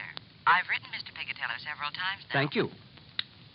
Dollar, we wrote Joe about that Harmon matter over 4 weeks ago. Well, didn't it occur to you to phone him and find out why he hasn't answered you? But it involves such a small policy that... yes. Perhaps I'd better try to call him. Miss Bailey? Wait. Yes? Nothing. What? I said nothing. Well, Mr. Dollar? Well, Mr. Orloff, if something has happened to Joe Picatello... Well, look, instead of spreading the alarm, how about if I quietly run on down there? But have you reason to believe something wrong has happened to him? Only from what his clients down there at the plantation have told me over the phone. You think perhaps some of his old gangland enemies have got to him? After 20 years, I don't know. But if you'll okay my expense account, I'll go down there and see. Well, now, Mr. Dollar... And if you won't, I'll go down there anyway. But there's the danger, too. This might be a very dangerous... Let me hear from you as soon as you can, Mr. Dollar.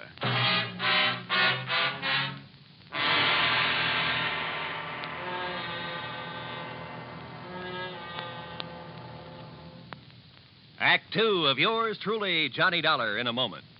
And now for another episode in the life of Sergeant Donald Bellwether, my husband.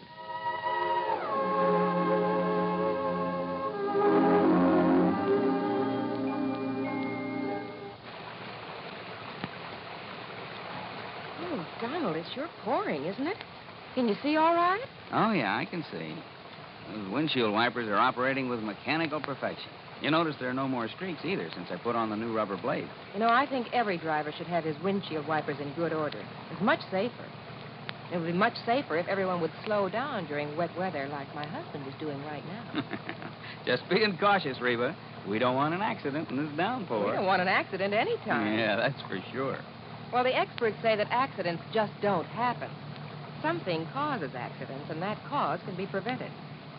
By the way, dear, in what kind of weather do you think most accidents occur?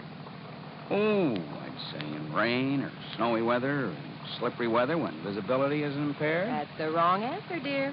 Wrong? Are you serious? Statistics show that 8 out of 10 accidents occur when the weather is clear or with a cloudy overcast. Are you positive? I wonder why. Well, here's our house, dear. Oh, yeah. Now, you sit right here, Reba. I'll get out with the umbrella, and then I'll come around and open your door. All right, honey. I wonder why. Wonder why what? Why 8 out of 10 accidents happen in clear weather? Oh, well, I don't know for sure, Sergeant. But I do know that you drove very carefully tonight in the rain. Thank you. Now, if everyone drove as carefully during clear, dry weather, there'd be less accidents, I'm sure. Hey, that must be it. People automatically get cautious in the rain and snow. Too bad they don't stay that way in good weather. You will, won't you? I mean, drive safely in good weather, too? I promise. Oh, that's my Donald. That's my doll.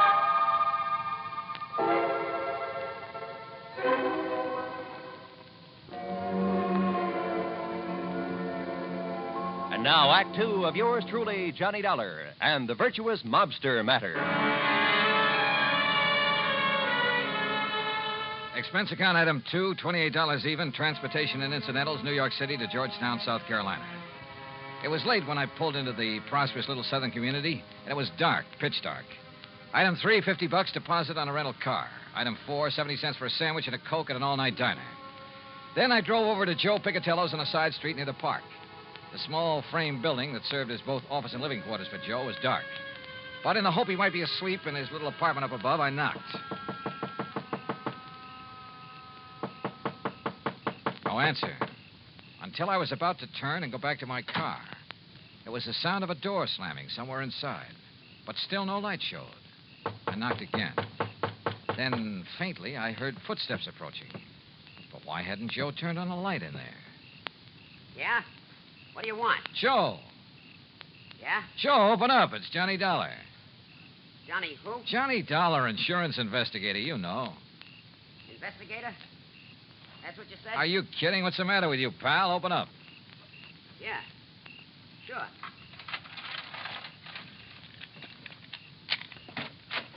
Hiya, Joe. What's the idea of no lights in here? You forget to pay your bill or something?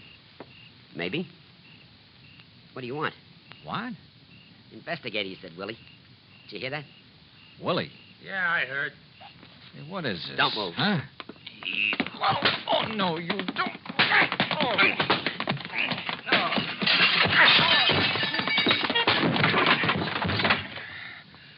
All right, Willie, I got his gun. Now hit him again. Yeah. Again. Once more. Okay. There he is. I'd like a light. Yeah. What do you want I should do with him now? Huh? You crazy, Willie? You mean you don't know? Okay, but if I blast him here, it's going to make a lot of noise, and if anybody... Listen. Hey, it's a car. Coming down the street. Investigator, he said. So he wouldn't be working alone. Come on, out the back way. But I know who's going Shut to up stay and here. let's get out of here.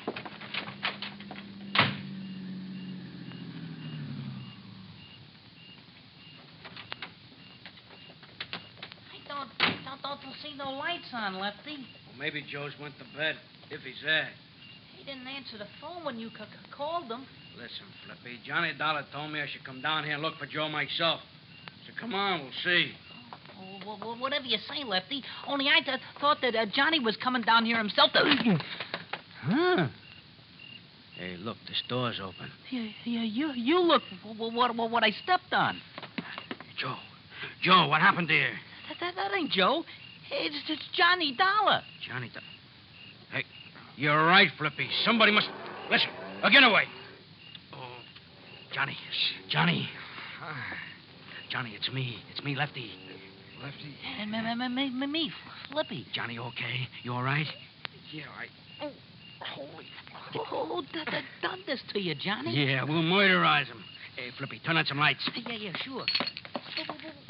What happened in here? You know who done this to you, Johnny? Yeah. Yeah? It was... Oh. Hey, come here, Flippy. Help me lay him up on the sofa. Sure, Lefty. Easy. Yeah, get it easy. Sure. Here now. Yeah. All right, now. Johnny, listen to me. Who, Johnny? Who? Yeah, Johnny. I can't believe it, but I could see him in the light from the street. Who? Joe. What? Joe Picatello. Smokey Picatello done this to you? Another guy with him. Called him Willie. Willie the Lump? Why? Why did he do it? I don't know. Acted very strange when he came to the door. But I don't get it. He was my pal. He was your pal. And, Willie the Lump with him. That's what I don't get. It means he's went back. That's what it means.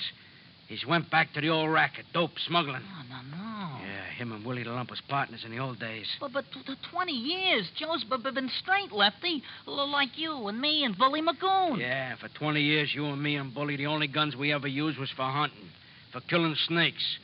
But not no more. What do you mean, Lefty? Joe Picatello done this to you, Johnny. means only one thing.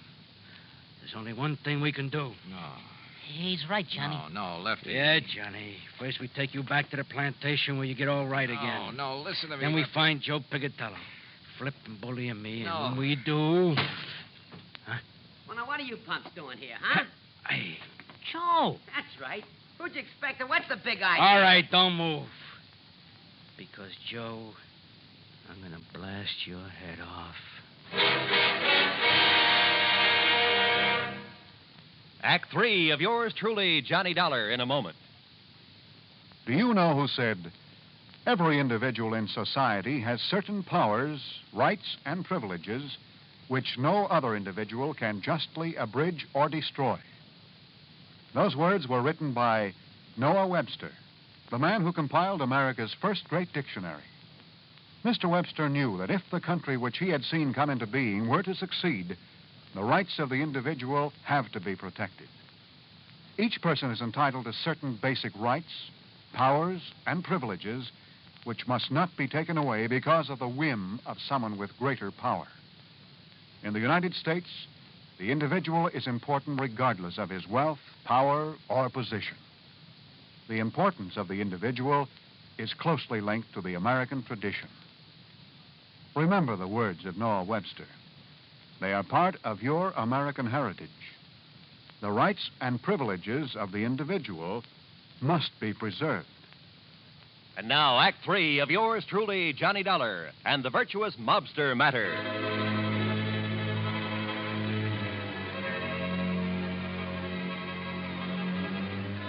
To say the atmosphere was tense there in Joe Pigatello's office in Georgetown, South Carolina, would be the understatement of the week. After the beating I'd taken from the ex-gangster and one of his pals, my old friends Lefty and Flippy had come in and had found me there. And they couldn't understand why Joe had done this to me. Unless... It means he's went back. That's what it means. Went back to the rackets. Oh, Willie, the lump was with him. Him and Willie was partners in the old days. Dope, narcotics. So the two of them swore to get Joe. And then suddenly we looked up to see someone standing in the doorway. It's Joe. It was Joe Pigatello. That's right. Now, who'd you expect and what's the All big right, idea? don't move. Because, Joe, I'm going to blast your head off. Oh, now put that thing down, Lefty. Don't move. What is it, Slippy? A gag or something? Is it a gag what you done to Johnny Dollar? Huh? Johnny. I said one move and I'll give it to you. Johnny. Turn around, Joe, or I'll shoot you in the back, you dirty... What did they do to you, Johnny? Listen, Joe. Lefty. Flippy, I'll kill you for this. What are you talking about, you dirty Wait, rat? wait, Lefty. Johnny's my pal. Like you used to be before you went back in the rackets. Went back in the racket? Yeah, with that dope hound with Willie the Lump. What do you know about Willie the Lump? Plenty. Now that you're back with him. You're crazy. It's no good, Joe, because Johnny recognized you. You and Willie the Lump when you waked him over. And I tell you that I had 20 years, you and Bully and Flippy and me, we showed we could do it straight. We could be respectable. Me and the boys at the plantation, you down here. But now you spoiled it. You ruined it for all of us. Look, will you listen? So don't move. We made a deal. You and me and the boys. 20 years ago. If anybody slips, anybody breaks up our respectable life, he gotta go. Was that the deal? Yeah, that was the deal. But you don't know what you're talking about when you say I'm going back to All right, so you lousy scum, you not only go back, you do this to Johnny Dollar. My friend, the guy who believed in us. Lefty. So for that, you gotta go. Lefty, listen. Now, Joe. Right. Lefty. Give me your gun, Lefty. No, Johnny. That was the deal. You ever use a gun on a man, you'll go up for the rest of your life. Johnny, it's for you. I'm killing him. Hand it over, Lefty. Okay, thanks.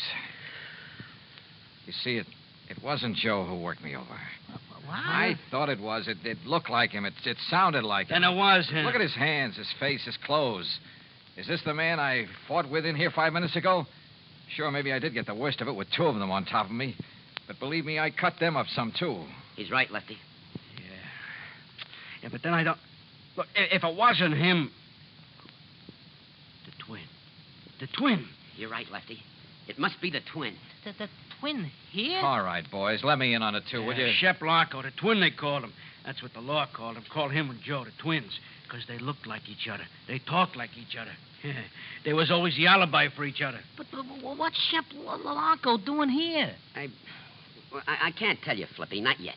All right, Joe. All right. I believe you about not working over Johnny here. Because of what he says about you and me, it must up. But if you and Shep are back in the racket. I'm not, Lefty. That's straight. No? All right, then tell me. Where you been? I can't tell you. 3-4 weeks now, we don't know where you are. The insurance company don't know where you are. Well? I can't tell you.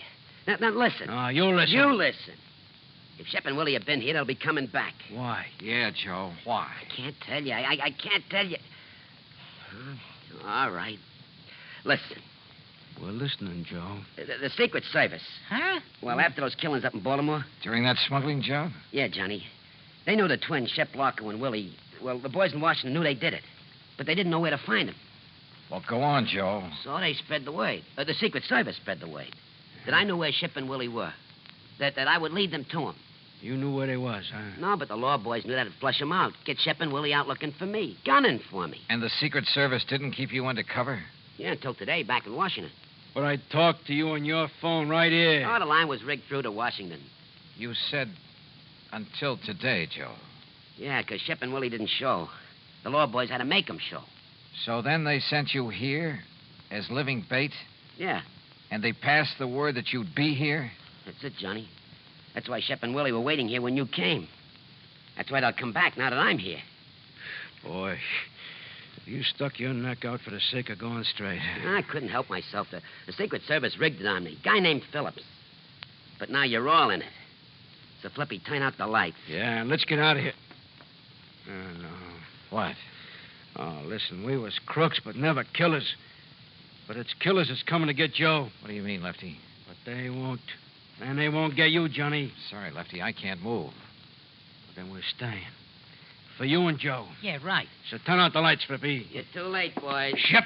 The twin. That's right. Your old pal, Shep Larko. Keep a rat on him, Willie. Don't worry, Shep. Investigator, huh, Dollar? Only at Secret Service, ain't it? Is it? I knew we should have killed you when we had you, Dollar. But we thought these boys driving up was reinforcements. Ha! Reinforcements. We should have known the Secret Service wasn't that bright. All right, Willie, frisk him while I keep this gun on him. Sure. Don't none of you try nothing. Not Dollar. We got his gun. Oh, okay.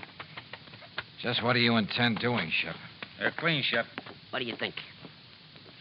All right, Joe gets it first. Put your gun up close so it don't make no noise. Go ahead, Willie. Yeah.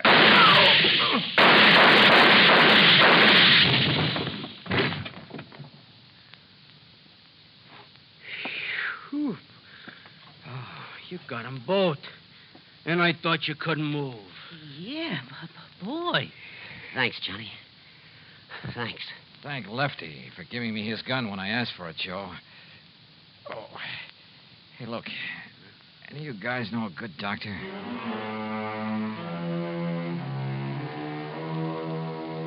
Yeah, I've said it before and I say it again. In this insurance business, you never know what you'll run into. Expense account total, including a flock of medical expenses and the trip back to Hartford, $174 even. Yours truly, Johnny Dollar.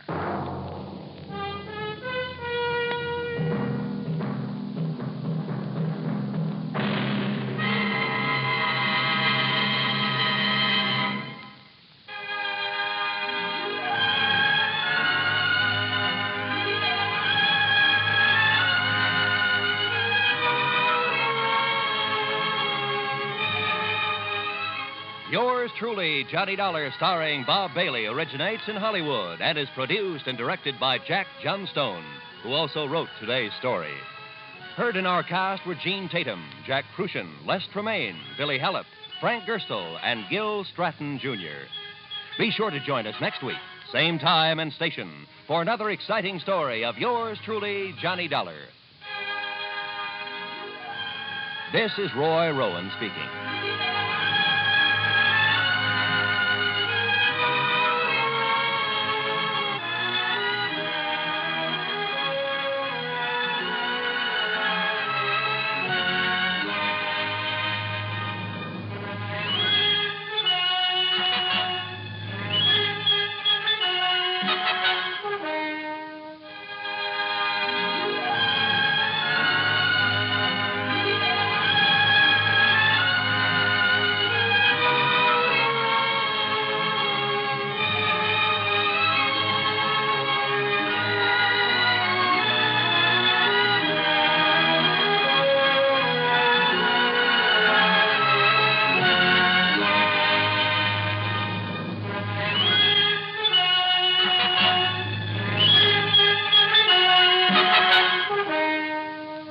Yours truly, Johnny Dollar, has been a presentation of the United States Armed Forces Radio and Television Service.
From Hollywood, it's time now for... Johnny Dollar. Dollar, this is Fred Starkey. Starkey? Worldwide Mutual out here in Columbus, Ohio. Oh, sure, Fred. How are you? Look here, Dollar, if you're free for a couple of days, I'd like to have you come on out here. Oh, what's it all about? Mrs. George Hemingway Tilford. Ever hear of her? Tilford? No, I don't think so. Pretty wealthy. Especially since a fire a few months ago. It destroyed a big lumber yard that her husband left to her. And Dollar, she wants to see you right away. Did she tell you why? No, she's being very mysterious about it. Something to do with that lumberyard fire, I suppose. Well, she simply wouldn't say, but she insists on having you come out to see her. Well, as long as your company won't quibble over the expense account. Yes, I guess we're stuck for it. Plus my usual fee, of course. Well, now, that depends on what you mean by usual. Let's talk about it when I get there.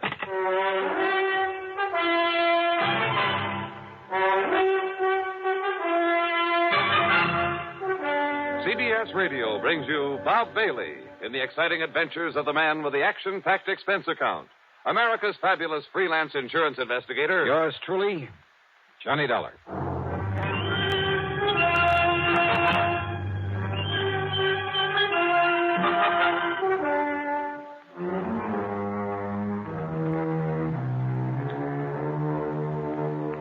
Expense account submitted by Special Investigator Johnny Dollar to the Worldwide Mutual Insurance Company, Columbus, Ohio office. Following is an account of expenses incurred during my investigation of the loss by a hair matter. Expense account item 1, $41.75, plane fare from Hartford to New York to Columbus, Ohio. It was after 2 a.m. when the big Silver Bird dropped me off at Port Columbus Airport. Item 2, $2.50 for a taxi into the Deschler Hilton. There was no time to rouse Fred Starkey out of bed, so item 3, $14.20 for a nightcap, a comfortable room there in the hotel, and a kind of brunch late the next morning.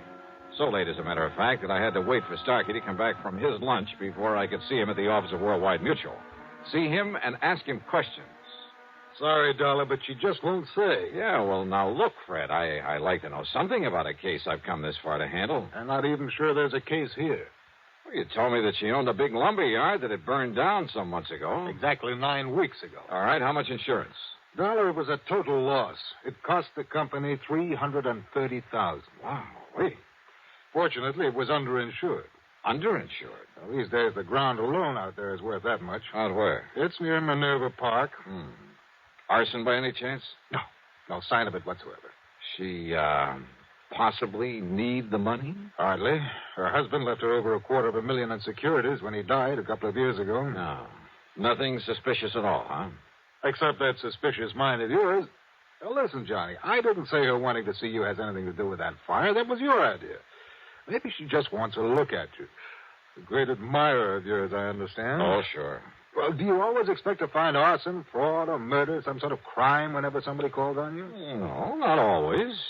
Well, that's the way it usually turns out. But don't you see if this had something to do with her insurance, she would have said as much. But if it hasn't, why did she ask for me? Well, I told you. You told me what? Oh, I don't know. I don't know why she wants to see you, but I'm willing to bet that it has nothing to do with that fire. $500? $500. Fred, how do I get there? Item 4, a $50 deposit on a rental car, and I drove north on Cleveland Avenue, that's Route 3, to the pleasant little town of Minerva Park. The Tilford home, while not a mansion, was a large stone and stucco affair with plenty of trees and well-kept lawns. All in all, a real nice place in good condition. Yes? Oh. The surprise was the widow Tilford, in her middle 60s, I guess, but with a sparkle in her eye that made you feel she ought to be 25 years younger. She was dressed in well-tailored sport clothes. Her hair was gray, but cut in a short bob. And her subtle use of makeup made her look like a million. Johnny Dollar. Mrs. Tilford? That's right. And, Johnny, I'm such a fan of yours and that radio program that I hear every Sunday on WBNS that, well, I'll break down and confess that about a year ago I wrote and asked for your picture. Oh? And you wrote me the nicest letter when you sent it. Oh, of course. Grace Tilford. That's right. And when you started off the letter with Dear Grace, why, it made me feel almost young again. Oh, you know something? I think you are pretty young, Mrs. Tilford. Oh, one look at you, Johnny, and I wish I was. But with this old heart of mine hitting on only about one cylinder... Come in. Yeah, sure. And now listen. We're going to bypass the living room and sneak into the library. Sneak in? Yes. So that we can talk alone for a little while.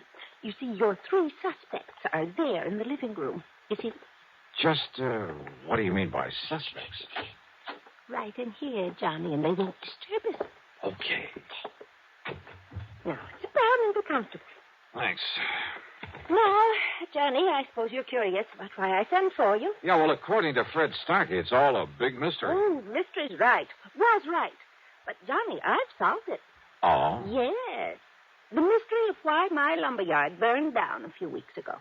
You mean it was set? That's exactly what I mean. I had no proof in the beginning, no reason to think it was set, but I have now. By whom, Mrs. Tilford? Oh, I wish you'd call me Grace, Johnny, just to flatter me a bit. Okay, sure. But who set the fire? All right. You said 3 suspects out there in the living room. That's right. Would you like to go in and meet them? And then pick out the one it is?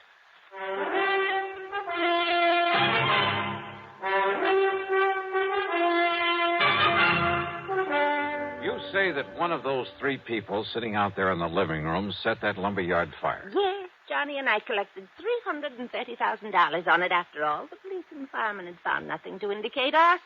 Well, believe me, it's hard to spot in a fire like that. Then I got to thinking about those 3, about how each of them could profit by it. Possible that all 3 could have had a hand in it? Oh, those 3 get together on anything, trust each other. Oh, never, never. Okay, then.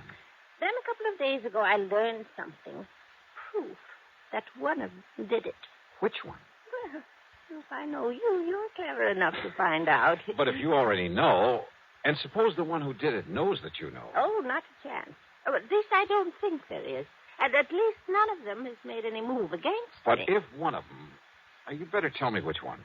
Well, now, Johnny, do you ever tell who's the guilty one on your radio program right at the beginning? Oh, now, let's face it, this is a little bit different. If you're holding out just for the sake of a big dramatic climax. Oh, well, yes and no. Oh, come on. Now, listen, Miss Tilford. Grace. All right, Grace. But now, please, listen to me. You listen, Johnny. I said I have proof, but I have to be absolutely sure. And there's where you can not only help me, but you'll know exactly how to proceed, how to take him in, or her, without danger to the rest of us. Listen, will you? If the guilty one knows that you know, you might be in pretty serious danger. Even with you around? Yes, even with me around. Well, I'm simply not going to tell you until you've met them and drawn your own conclusions. Okay, then let's get in it. All right. The middle-aged man is Harry W. Shelder, my husband's business manager before he passed on. He's not only very clever, but his sole interest in life is in money. I see. He did very well for my husband, but I've always felt he was really looking out for himself.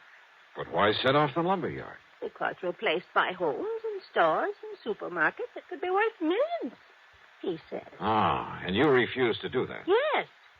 The lumber company had been in our family for generations. Gave me all the money I could want, so I wouldn't change it. But if it just happened to burn to the ground. Exactly. All of my objections would be wiped out. Then if he's the Now, one. Wait, Johnny. Then there's Michael Tilford, Well, the younger man I noticed in there. our adopted son. After college, business college, he tried to make his way, but not very successfully. Actually, he's been living on our bounty the past few years. A ne'er-do-well, Grace? Oh, well, he's not very good at anything. His ideas for that property aren't so ambitious as Harry Shelder's, but he's wanted me to sell it out to one of the development companies. And why? Because my husband's will provided that in the event of my death, he'd get half the income from it. I see. So he was bitterly opposed to my keeping it as a lumber yard. Well, motive for one, motive for two. And who's the third? The girl I saw in there. Nancy Willard, my niece. Ever since her parents died, quite penniless, by the way, we've taken care of her. It's simply out of pity, Johnny, not love. And, although I may change it now, she's heir to the bulk of my estate. Well, offhand, I'd say that Michael is the least suspect of the three. Let's go talk to them. But I'll leave you alone with them. I want to clean up before dinner and wash my hair. It's a mess. Looks great to me. What? Like this? Okay. You gals have to have something to fuss about, I suppose. Now, let's go in and see those folks.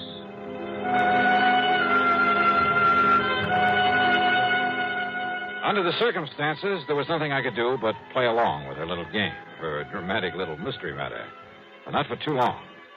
On the excuse she had to go up and wash her hair, she left me with them there in the living room. And what a trio. As I've told you half a dozen times now, Dollar, Mrs. Tilford hasn't long to live.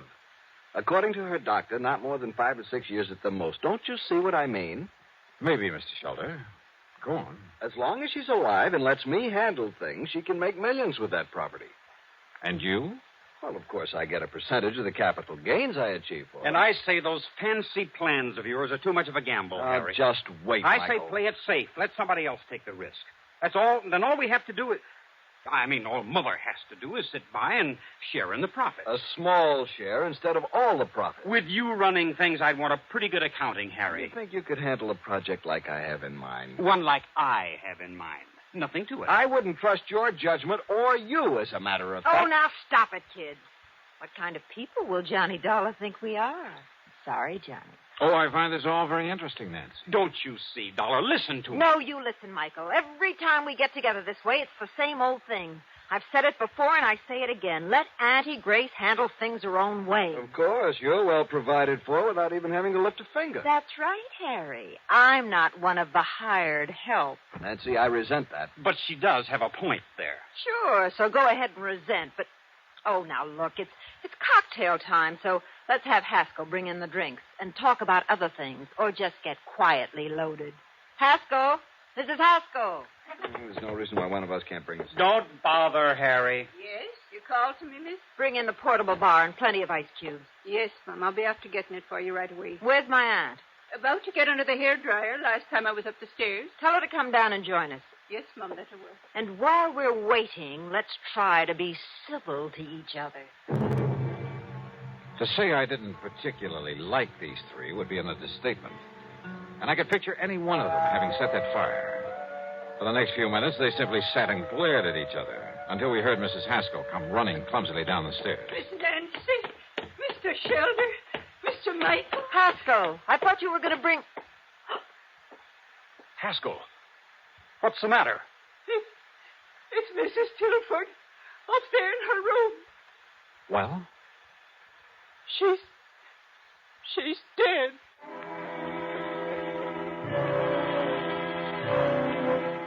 Mrs. Tilford, there in her bedroom, had died alone.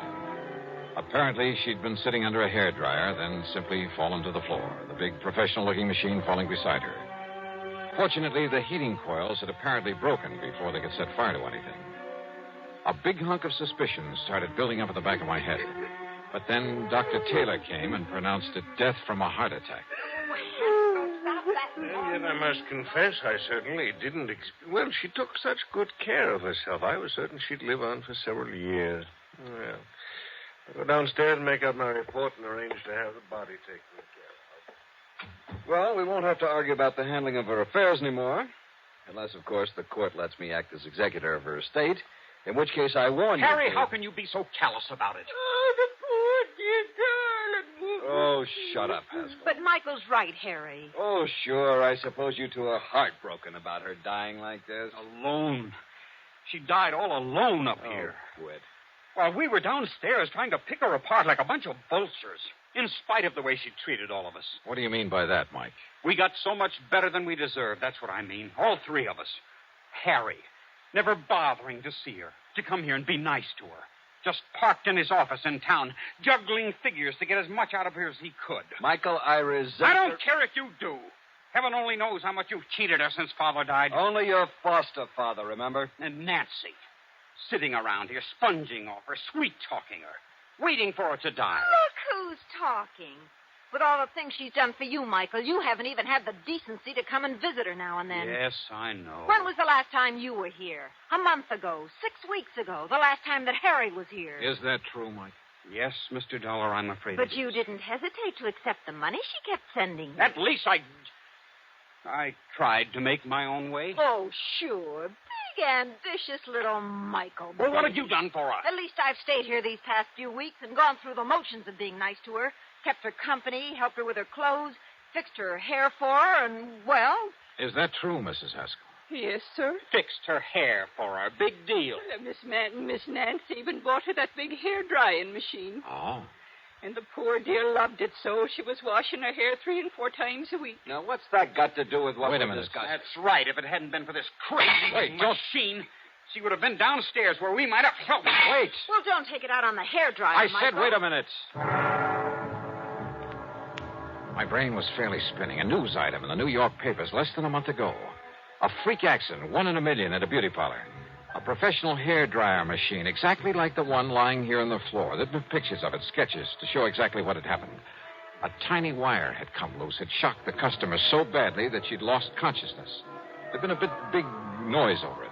And now here was Mrs. Tilford, a little frail old lady with a heart condition. Yeah. What is it, Mr. Dollar? Yes, Johnny. What's that funny look supposed to mean? Plenty. Mrs. Haskell, did you ever help Mrs. Tilford with this machine? Oh, jeez, I'd never even touched that contraption of the devil, sir. Dollar, this old biddy wouldn't even let Mrs. Tilford install an electric stove. But I failed to... Listen, when was this thing purchased? Well, about 3 weeks ago. I still have the bill for it in my office. Another of Nancy's little tricks. Gave it to Mrs. Tilford as a gift, but charged it to her account. But I failed to see... 3 weeks ago. So when I find the wire on it, it was cut instead of simply broken off when it fell. Mr. Dollar? Yeah, and I'm glad you didn't kick this thing anymore, Mike. You see it here? When she clamped this thing on her head, this wire touched her wet scalp. Oh, now, just... Good heavens. Then when she turned on the switch, well, that was it. Harry, you haven't been here for weeks. Well, I know, but I... Nor have you, Michael. And Mrs. Haskell was afraid to touch the thing. Well... Nancy. Yeah, Nancy. You were here, Nancy. And a few weeks ago, when you read in the papers how one of these machines might... No! Heaven Dollar! Oh, put it down, Nancy. No. I'll kill you. I'll kill all of you. Sure, I did it, but nobody will ever know because none of you will be alive. That's where you're wrong, Nancy. Michael. All right, Nancy. No! Let go of me! Sorry.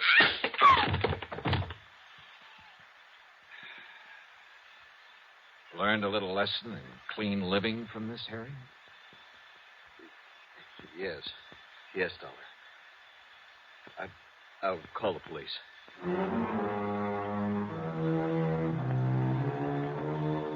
So Nancy's wild shot busted one of his ribs, but Michael recovered. Nancy, I don't know what the penalty for murder is in Ohio, but believe me, she'll find out the hard way. As for the estate, well, that's up to the courts, too. No doubt much of what might have been Nancy's share will go to the company for that payment on the fire. Expense account total, including the trip back to Hartford, $162.70. Yours truly, Johnny Dollar.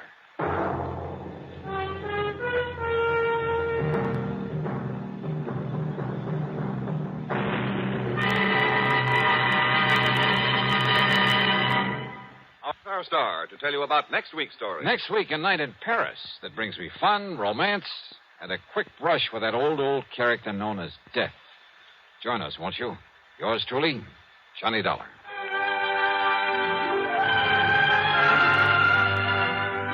Yours truly, Johnny Dollar, starring Bob Bailey, originates in Hollywood and is written, produced, and directed by Jack Johnstone.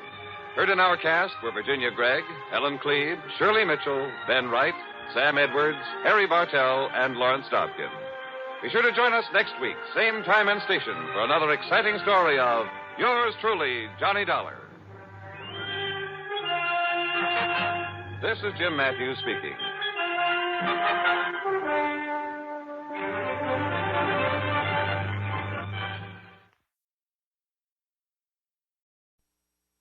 WROW, Albany, New York.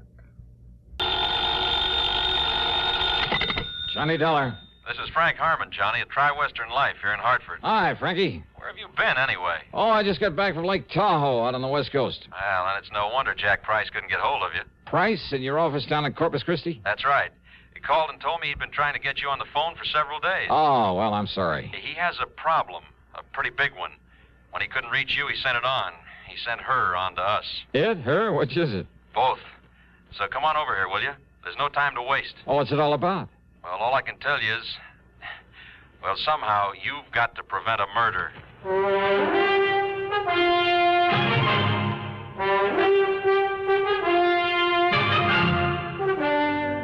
CBS Radio brings you Bob Bailey in the exciting adventures of the man with the action-packed expense account, America's fabulous freelance insurance investigator. Yours truly, Johnny Dollar.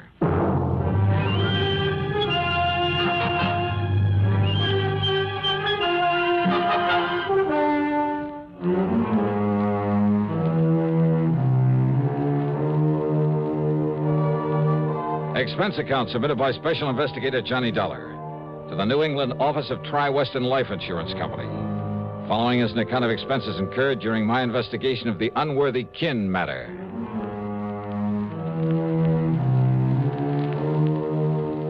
After the Lake Tahoe mess, I was ready for a nice long rest, but a job's a job. So expense account item one, $1.10 for a cab back to Frank Harmon's office at Tri-Western in the big new building on the square.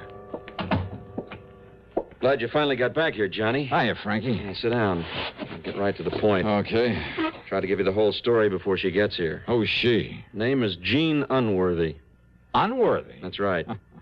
That's a funny one. Well, our little problem isn't very funny. Now, listen. I'm listening. About 4, maybe 5 years ago, up in Ypsilanti, Michigan, a prominent businessman was killed by a guy named Eric Bean. Oh, you're telling me. It was a ruthless, pointless, wanton murder. Simply because the victim refused to give him a few bucks. And the defense tried to get Bean out of it on grounds of temporary insanity. Yeah, that's right. But instead, they sent him up to the Michigan State Prison. Gave him life with no chance of parole. Oh, yeah, I remember. It just happens I was in on that case. Hmm? Oh, of course. Of course you were. Well, all right, then. Well, I didn't play a very important part in it, I have to admit, but I was there. And you were there during his trial. From the first to the last gavel. Yeah, and you know what Eric Bean did when the judge pronounced sentence on him. Yeah, that's right. Because it could be that Bean thought his remarks were partly aimed at me. I mean, this talk about getting even with everybody. All right, sure. Sure, I'll go up to your lousy, stinking prison. Order! Order in the court! But if you think you can keep me in it, you're crazy. Order! Order! Will someone restrain the prisoner? Because I'm going to get out. When I do, I'm going to kill everybody that had anything to do with turning me up. Officer, restrain that man. No! Don't take your hands off me. I'm going to kill anybody that had anything to do with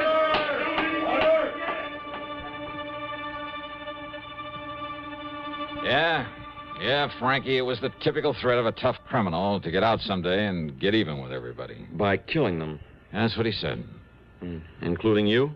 Well, I told you I really didn't have too much to do with the case. So there's no real reason for Bean to hold a grudge against me. Was there any real reason for the murder? Well, no. But listen, you know how little those courtroom threats usually mean? Yeah, well, Then you're not at all worried over the fact that Eric Bean escaped 7 or 8 days ago. Oh? Well? No, not particularly. Well, you should be, Johnny. Along with the rest of the people who were involved in that affair. Oh, Frankie, I told Johnny, you. In the past 5 days, Bean has killed 4 of the people he promised to kill. No kidding. And the police have no idea where he is or when he'll strike again. And another one of his intended victims is Mr. Albert K. Unworthy, who's now living down in Corpus Christi, Texas. And he's insured by our company for over $500,000. Well? Yeah.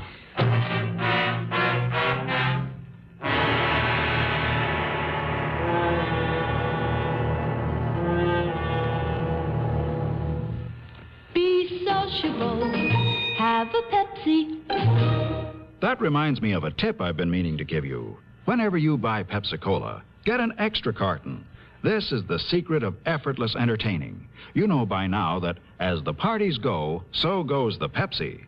So face reality and be ready for any number of thirsts by making sure there's always plenty of the light refreshment on hand. People go for Pepsi because it refreshes without filling and does it in such a good-tasting way. Come to think of it, why not buy a case of Pepsi? Then maybe there'll be enough for you to have some, too. Be sociable. Look smart.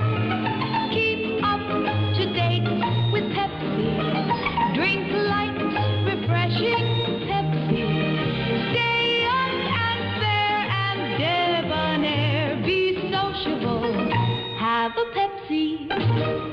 And now, Act Two of yours truly, Johnny Dollar.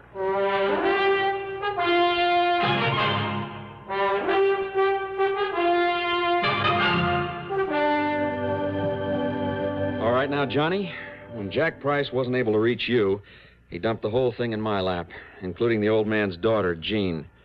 She arrived here in Hartford early this morning, came in here and demanded that you be appointed a bodyguard for her father. Oh, now listen, I Frank. phoned her at her hotel right after I got in touch with you.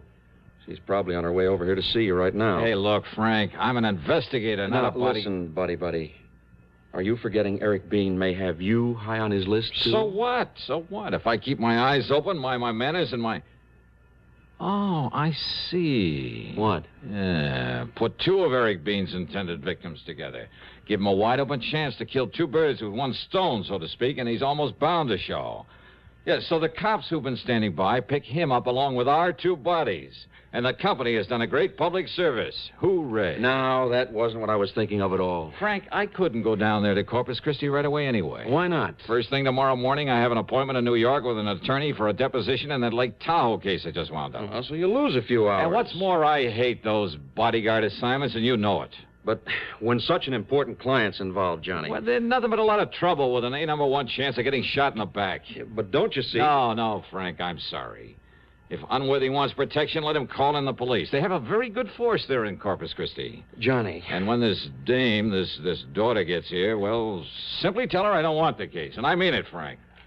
That's final. That is unequivocally and irrevocably and absolute. Mr. Harmon? Oh, Miss Unworthy. Oh, please come in. Huh? Thank you. Yes. Come in and meet Mr. Johnny Dollar. Hi, Johnny. Suddenly, I changed my mind. Even as that whole office suddenly seemed to change and take on a strange and wonderful glow. She was, so help me, one of the most beautiful girls I've ever seen. Tall, but not too tall, with honey-colored hair and a complexion that, and a figure that, and a twinkle in those baby blue eyes that, oh, what's the use? The right words simply aren't. Not to describe this one. Wow. Well, sit down, please, Miss Unworthy. Oh, thank you, Frank, but I told you this morning to please call me Jean. Oh, yes, of course. I forgot. And that goes for you, too, Johnny Dollar. Oh, sure, Jean, sure. Can you leave with me right away, Johnny? I mean, for Corpus Christi? I hope you told him how urgent this is, Frankie. Well, yes, I did. Then you will come and watch over Daddy until they catch this murderer, won't you, Johnny? Well, now, Jean... Yes? Yes? Johnny? Well, I have to be in New York first thing in the morning to see an attorney. Oh, well, that's just fine then. Because I have an early morning date in New York with Madame Olga Marino before I go on back home. Oh? You know who she is? Oh, well, sure, I've heard of her, but I never thought anybody in the world actually had enough money to buy those clothes, those gowns that she designs. Oh, now you're kidding me, aren't you? Well, But I just love having her things. Oodles and oodles of them. Uh-huh. So we'll go down to New York tonight. I'll be staying at the Pierre, so you stay at the Pierre. And we'll have a ball. We'll really do the town. Oh, I just love New York. Well, now, Then tomorrow morning, while I'm getting some dresses and things, you can see your lawyer, and then we'll take off for Corpus Christi together. Jean... But come on, hon. We'll have to hurry if we want to make the 4 o'clock plane to New York. Well, And Frank, dear, thanks so much for finding Johnny. I feel better. I feel that Daddy's safer already. Expense account item 2, $21.50 for a cab and plane tickets to New York for the two of us. With this charmer in tow, well, believe me, it wasn't easy, but I realized that with an important assignment on my hands, I better play it safe and behave myself. So, down in New York, item 3 is $9.50 for a taxi to the Pierre, where I dropped her off, then to the Gotham, where I got myself a room. That evening, the tab for cocktails and dinner at the Pavillon, no less, came to $58. And I was pretty impressed by the maitre d's immediate recognition of her and his disappointment at the smallness of the bill she'd run up. Oh, and tips, by the way, came to $14 more. Then the evening really got underway via the nightclub route, and I mean only the most expensive nightclubs, where again she was recognized by all the maitre d's. And the total bill, by the time I dropped her off at the Pierre shortly after 4 a.m., only $130, including tips and taxis, of course.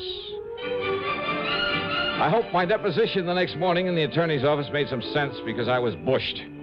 But then, after leaving him on the way back to my hotel, I picked up a newspaper, and I nearly blew my top. Item 5, 6, whatever it is, 85 cents for a call to Frank Harmon back in Hartford. Now, Johnny. And it was you who gave that story to the wire services about my going down to Corpus Christi to save the life of dear old Albert Unworthy. But, Johnny, you yourself suggested it might help to flush out this killer. Oh, yeah, sure. Make it easy for him. Get two of us in one trip. Thank you very much. Item 7, $287.50 plane fare, tips and incidentals for the flight to Corpus Christi. And by the time we got there, well, I don't know. I don't know how to say it. But, well, that Jeannie is not only the most beautiful, the most charming. Well, put it this way. By the time that flight was over, if Jean had said, "Come on, Johnny, let's get married," I think I might have taken the leap without one single thought about the consequences. And after we landed and she stepped into a phone booth to call and make sure her father was still all right, well, I was almost annoyed at the sudden appearance of an old pal of mine, Doug Johnstone, kid brother of Jack, who dramatizes these radio cases of mine. How'd I know you were coming down here? With Johnny, it's all over the papers. Yeah, I was afraid of that. Oh? Yeah, but how are you anyway, Doug? Oh, I couldn't be better. Hey, boy, you certainly pick 'em, don't you? What do you mean? Your, traveling companion, Jean Unworthy. Oh, what do you know about her father, Doug? Well, I kind of thought you might want a little help while you're down here. That's why I came to meet you. Oh? Yeah, now, here's what we ought to do. You, put her in a taxi. Her home isn't far from here. Then you and I'll run on down to my office and talk a while, and I'll drive you out to their place later. Well, now, wait, Doug. I think that's a very good idea. Oh, Jeannie, this is an old friend of mine, Doug Johnstone. Hi, Doug. Jean, I've always looked forward to meeting you. Well, how nice. And I'm meeting more good-looking men these days. Johnny, Doug's right. See, it'll give me a chance to kind of freshen up and prepare the royal welcome for you here in Corpus Christi, all right? Well, I kind of So hate you to go have ahead you... with Doug, and I'll see you at the house later. Taxi! Taxi! Huh?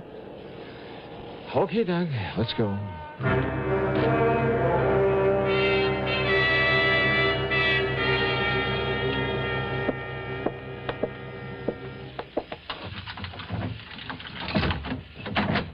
Okay, now, Doug, as you were saying. As I was saying, well, sit down. Make yourself comfortable first, Jenna. Thanks. Well? Well, Johnny, old man Unworthy is loaded, all right. despite this gorgeous daughter of his trying to spend it all. But when she turns on the charm... Oh, you are telling me. Always a sucker for a good-looking gal, ain't you, Johnny? Oh, now, Mr. Johnstone, sorry. Oh, sure. Jean is different. The point is... Boy, she sure is. The point is, though, that there may be something in the rumor that her old man is getting a mite fed up with some of her extravagant... Johnny, hand me the phone, will you? What's the matter? You think I don't make a good secretary? Oh, this here's Mr. Douglas D. Johnstone's office. Help. Quick. Jean. Yes. He's here. That killer. What? He's here in the house, and he's going to shoot Daddy with a... No! No, please! You killed him! You killed him! Throwing a house party every weekday is no small accomplishment. Ask any housewife who's faced the perils of just one house party with fear and trepidation. But Art Linkletter's been at it so long that he never worries today about tomorrow's house party. And yet they always come out slick, smooth, and hilarious. Art's enthusiasm is part of the reason why. The way he lets his guests take the bit in their teeth is another. So you never know where the fun's going to lead once it starts. Listen Monday through Friday on CBS Radio. Now, Act 3 of yours truly, Johnny Dollar and the Unworthy Kin Matter.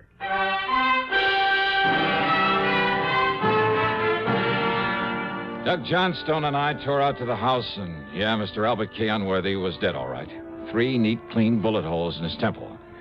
His daughter, Jean, was a wreck. One sleeve of her dress was torn. There was a red welt on her cheek where she'd apparently been struck by the killer. Oh, Johnny. All right, now, easy. It was so terrible. So awful. So terrible. Okay, now, honey. Just try to take it easy and remember exactly what happened. Why did it have to happen to him? He was so good, so wonderful to me ever since the day that he adopted me, and now he's... Take it easy. Now, who else was in here, Jean? Were you in here with your father alone? Yes. Yes, Johnny, I don't know where the servants are. Daddy must have let them take the day off, or... But this man... Then this horrible-looking man came in. Can you tell me what he looked like? Oh, I don't know. I saw him only a few seconds.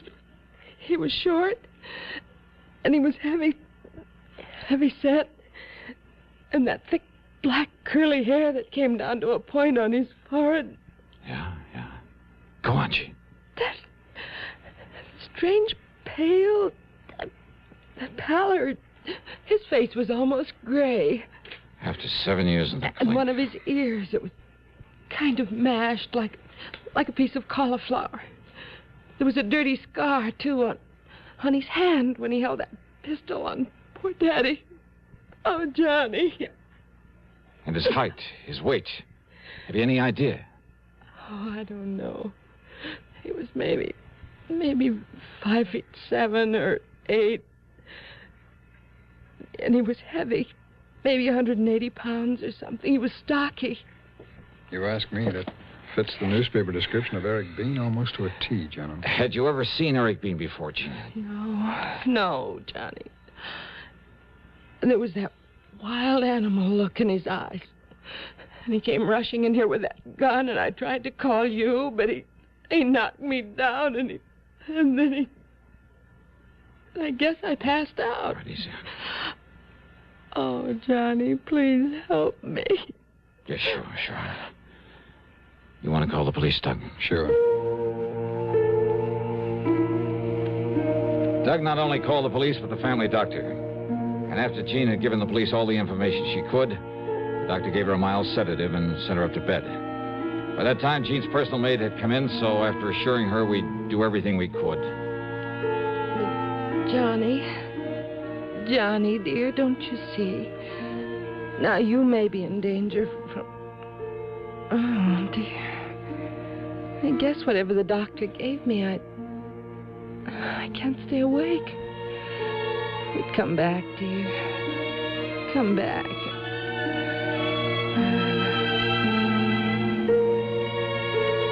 On the way back to Doug's office, neither of us said a word. Not until we got inside and he closed the door. And even then, we sat there quietly for a minute. Well, Johnny, you like a little drink? No. No, thanks. You have one. No. You, No? Nothing. I just... Johnny, you're thinking the same thing I am. Yeah, Doug, I guess I am. Mind if I use your phone? My call was to the police, not there in Corpus Christi, but in Ypsilanti, Michigan. It's item 8440. I got hold of Sergeant Tim Brower, the man who'd originally arrested Eric Bean, who now again was working on the case. What do you mean, am I afraid of him? Are you, Dollar? Well, I expect I ought to keep an eye out for him. Why, you'd be away down on his list. Like maybe Mr. Albert Unworthy and... Yeah, like Unworthy and Phillips and Mrs. Peterson and half a dozen others. The only ones he's trying to knock off now are the people whose testimony really set him up. But we'll get him before he does. Because he's just crazy enough to have set himself a very obvious little pattern in these 4 new murders. Yeah, what kind of a pattern, Sergeant? All the people around here. And in the order of their importance in the case. Oh? First was the judge, Judge Henry Packham, who actually set the sentence. Okay, Sergeant. Then the chief prosecutor, Mr. Frederick Wallman. Okay, Sergeant, that's all I need to know. Then there was... Huh? Well, Johnny? Yeah, well, I guess you tipped me off, Doug, when you said something about her father getting fed up with her extravagance. Her foster father? Oh, yeah, she told us that herself, adopted. There was no real blood bond between them. Mm. So, I suppose it's no wonder she was taking him for all she could. And when she found he was going to pull back on the reins... I'm afraid her description of Bean is what stopped me. Too perfect. Mm. I mean, when a man suddenly barges in, knocks her down, and fires. Yeah. 3 bullets into his skull. But when she said he was going to kill him, and we heard only 2 shots. Only 2, Doug. Yeah. Johnny, you want me to go along with you? Just, let me use your car. Sure.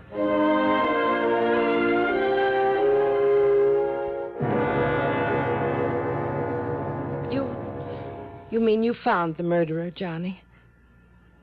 Yeah, Jeannie. And all the proof I need. Oh, thank goodness. And did you kill him when you found him? Kill? Yes. Him? What? Only one more thing I'd like to know. Yes.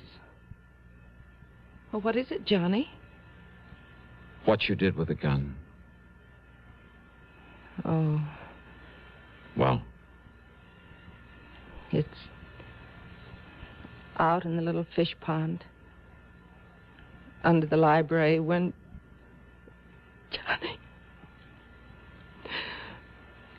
Johnny, not a chance for me? Not a chance.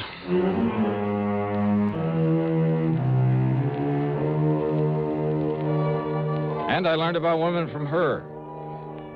Following Eric Bean's pattern, the police in Michigan were able to pick him up in less than 2 weeks before he could kill again.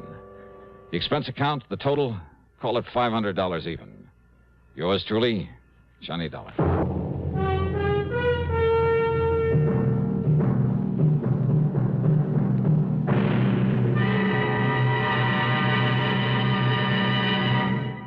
Constipation is something people don't talk about much, but it can be a problem for anyone, even doctors.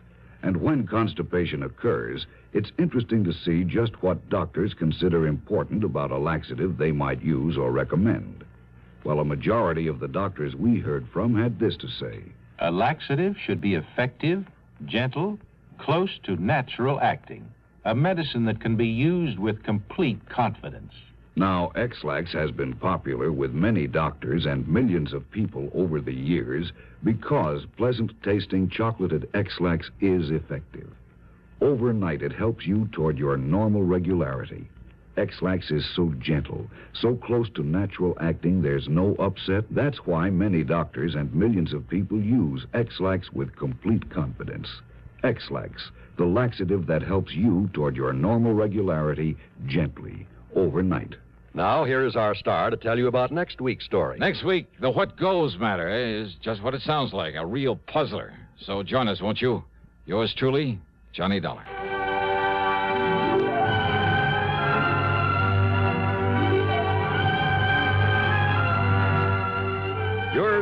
Johnny Dollar, starring Bob Bailey, originates in Hollywood and is written, produced, and directed by Jack Johnstone.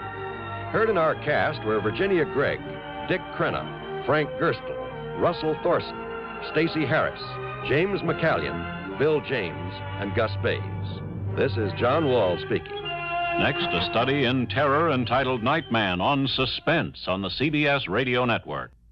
590 WROW, Albany, New York.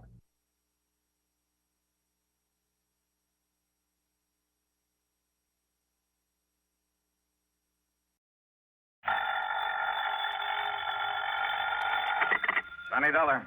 At McCracken, Johnny, Universal Adjustment Bureau. Well, greetings, Master. And now, what's that supposed to mean? Oh, just being polite when I see a nice fat commission about to come my way. You know something? You clear this one up for me, and maybe it could involve a sizable commission. The sound of sweet music wafts to my ears. Who, what, when, where, and why, Patrick? Only answer two of them, Johnny. All right, what? What and where? Ever hear of the Rochemont necklace? I never. Well, you should have. But come on over to my office. I'll tell you about it. Missing? That's right, missing. From where? I'll tell you about it. Oh, what's it worth? I mean, unless it's pretty valuable, What's there's the no sense. difference? Your commission may be a sizable one. How much, Pat? Come on over. How much? Well? Okay. The necklace is insured for exactly $321,000. What? That's right, $321,000. Okay, baby. I'm on my ever-loving way.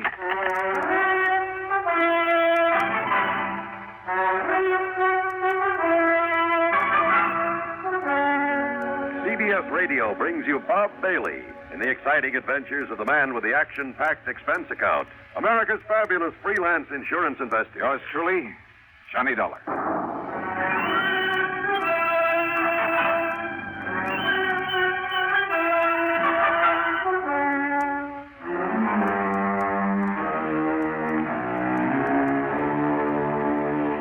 Expense account submitted by Special Investigator Johnny Dollar to the Universal Adjustment Bureau, Home Office, Hartford, Connecticut. Following is an account of expenses incurred during my investigation of the super salesman matter.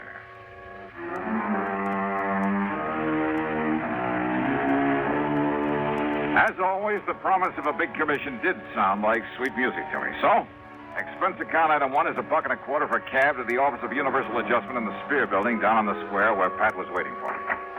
Oh, come in. Sit down and listen, Johnny. Sure, Pat. Right ahead. Well, the Rochemont necklace, part of some old crown jewels or something, came over from Paris a few years ago. The whole collection was worth a couple of $1 million. Well, various parts of it were sold to various people in various parts of the country, but the ruby and diamond necklace went to Mrs. Liza Rochemont. Now, she's a wealthy widow living out on the edge of town. Except when she was away in Florida, California, Europe, wherever, when she'd put it in a vault at the bank, she kept it in a wall safe at her home, a safe to which she alone has the combination, and nobody's ever broken into it. You're sure of that? I'm sure. There's an automatic device that would show it. Well, did she ever wear that priceless hunk of jewelry? Oh, quite often. Which is why she often had it cleaned and the stones checked in the setting. Go on. So a couple of days ago, she handed it over to that jeweler in the new building just across the square there. You see the shop? Parker? Mm-hmm.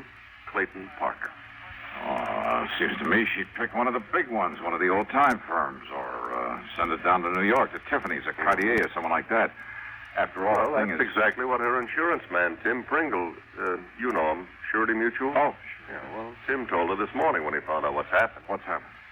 Clayton Parker called her up in the middle of the night and then barged in on her looking like he'd seen a ghost or two. He laid the necklace in her lap and promptly fainted away. Parker? And? And when he came to, with the help of a little brandy, he shakily told her that her necklace, instead of the genuine article worth over 300 G's, was paste, was a fake. You are kidding. No. She took it over to Wilson Brothers, her regular jewelers. They told her Parker was right, so she fainted. Well, now, look. Well, when she came to, she notified Tim Pringle. He notified me. I called you. That is, after I took time out for a little thinking about it. Yeah? A Universal Adjustment Bureau serves a lot of companies all over the country. I know. We get reports on every client company's problem. So? Well, something rang a bell. I went through the files. Johnny, this very same kind of thing happened back in '56 out in Chicago, down in Philadelphia. That was in 59. And in each case, the jeweler who discovered the switch answered the description of Mr. Clayton W. Parker. Has anybody been through Parker's shop? Well, now, Johnny, we've got a little problem there. Problem? Like what? Well, if Tim Pringle openly sicks the police or even a private investigator onto Parker. Yeah, I see what you mean. Now, if Tim were to pull a boo-boo, make a wrong charge against his own new client... So, what am I supposed to do? Bust into Parker's shop some dark night? Blow his safe, maybe? Well, Johnny, he does not have a burglar alarm in that little shop of his, nor on the safe inside. So what? And it is easily accessible from a dark alley out in the back. Oh, no. Wait a minute. Well? Are you asking me? Are you suggesting of course not, Johnny. I'm not asking a thing. What kind of a company do you think this is? Well, don't be ridiculous. However, if somebody were to find the genuine necklace in Parker's safe, someone that is unknown to us, What did you say your name is? I didn't. And yours? What's it to you? Okay.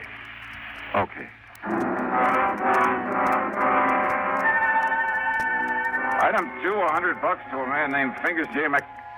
But let's leave his last name out of this. I may have use for his delicate touch again sometime. Well, getting into the back of Parker's store that night was a cinch. And once inside, we could see why he didn't bother with much protection. His stock was small, and most of it was novelty stuff. And he must have been a super salesman to get hold of Mrs. Rochemont's valuable necklace. If it was the real one that he took in for cleaning. While Fingers worked on the old-fashioned safe, I went over the store with a fine-tooth comb, wearing gloves, of course. No sign of the necklace anywhere, including the safe. So I helped Fingers out of the back window we'd opened, sent him on his way, made a careful check to be sure the place looked the same as it had before, then proceeded to hoist myself out of the window. Now, let's see if I can get this closed again. Huh? Oh, now, wait a minute. Yeah. And this'll keep you here. Oh. Help! Please! Help!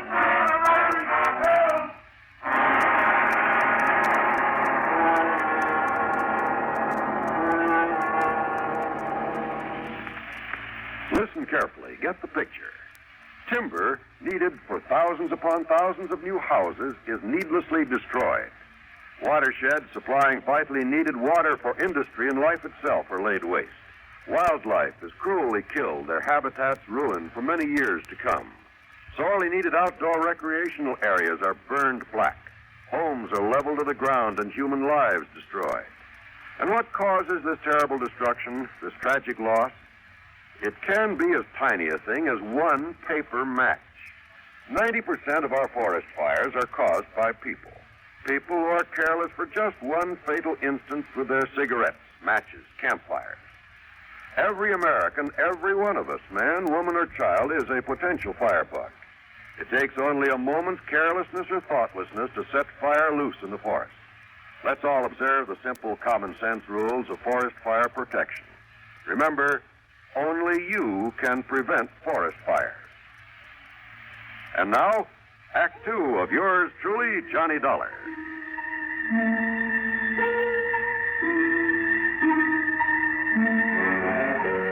How I managed to get back up on my feet and out of that alley before the police arrived, I'm not quite sure.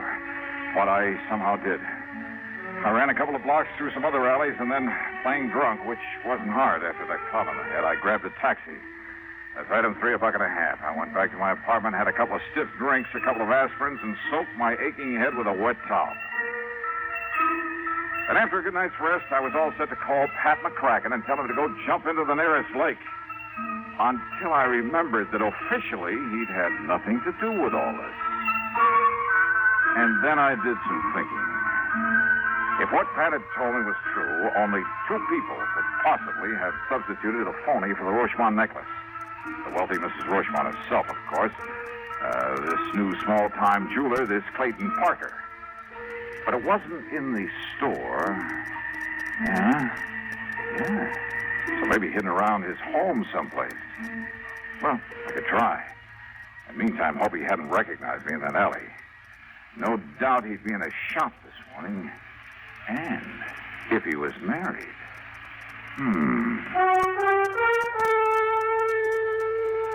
Expense account item 4, $5 for a handful of business cards at the shop of a small printer. Item 5, $79.95 for a vacuum cleaner, one of the tank-type jobs with all the accessories. And I managed to grab a stack of literature on it. Item 6, $2 1/4 at a pawn shop for a beat-up fiber suitcase. The business cards went into my pocket. The vacuum cleaner went into the back seat of my car, which luckily was badly in need of a wash job, but kind of poorly. The accessories and literature went into the suitcase, then into the back also. Then I crossed my fingers and took off.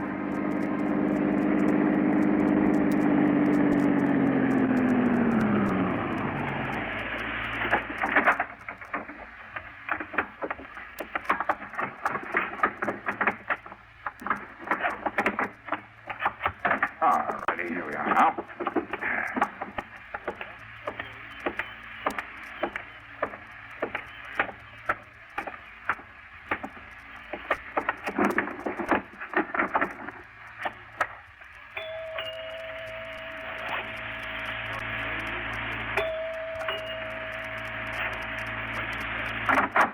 Yeah. Well. Mrs. Parker? Yeah, that's right. Only who... Now, wait a minute. Yes? Didn't you see that sign over the doorbell? No salesman or solicitor. Oh, well, of course. Well.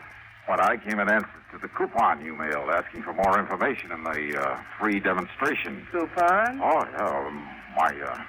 My name is, well, here's my card. Now, look. No obligation to buy, none whatsoever. Yeah, ma'am. Look, is this some kind of... James Dakin, sales engineer, and a national vacuum cleaner service. Yes, ma'am. What the sales engineer? You really want to know? Uh-huh. Well, it's just a glorified name for an ordinary salesman. Well, you're a pretty glorified kind of guy to have to be going around pounding doorbells, Jimmy. Well, gotta make a living. Yes, you do all right, too. A beautiful, lonesome, long-suffering housewife. See a good-looking guy like you at the door and pop off to work somewhere. You probably do all right. Oh, now, wait a minute. You should see some of those lovely, lonely housewives you're talking about. No makeup, hair still up in curlers, a pair of dirty bedroom slippers chewed up by the family pet. What? Yeah, and all decked out in a sloppy house coat with an old apron full of soap suds from the breakfast dishes. Oh, what a picture. Yeah, and maybe even kind of hung over from the night before. You mean that's what you usually run into? Oh, run away from. Are you cute, Jimmy? And that's why it's such a relief to be met by somebody like you. I mean, well, that is. Well? No, I'm sorry. I mean, I brought the cleaner around to give you the demonstration you asked for when you sent in the coupon. Are you kidding, Jimmy? I didn't send in any coupon. Oh, but you must have. Whoa. Would you like me to go get my list out of the car? Oh, because if you hadn't sent in a coupon, and I wouldn't... hate to do you out of commission. And I sure don't need to buy another vacuum. I'm sorry. Good luck. But I wasn't going to sell you one. What? Oh, no. They're sold only in the stores. I simply get paid for the free home demonstration. Oh? So just let me come in and show you how it works, huh? Then you can fill out the card saying you have had a demonstration and... Listen, Mrs. Parker. Yeah, my name's Gloria. Well, look, things have been kind of tough. And if I don't fill my quota this week, well, look, I'll do the whole house for you, and no obligation whatsoever. Well, Mrs. Parker? Oh, look, Jimmy, if my husband should ever know that he doesn't like people in here while he's out, well, come on in. And after all, if you have to work so hard, maybe you could use a little drink. Come on. Just to make the demonstration. Sure. Come on in.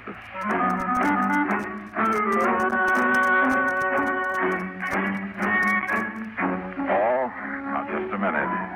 I'm a man of high principles. I had a job to do. Which is to say that as soon as I got inside, I unpacked the equipment, hooked it up, and went to work vacuum cleaning the whole house. And I'll tell you this, I should have studied the directions a little more carefully before trying this crazy stunt, or maybe made a few practice swings through my own apartment. Now, modern appliances notwithstanding, I now have a great deal of sympathy for the American housewife. I mean, that living room was huge, and so was the dining room. But I didn't want to be obvious by heading into the study first. The study where her husband's desk would be, and where, if I were lucky, she wouldn't leave me alone for a second. Oh, come on, Jimmy. Isn't that enough? No, gotta finish the job. I promised I'd clean the whole place, and I'll do it. Why don't you just sit down, relax, and read a book or something? What about that little drink I promised you?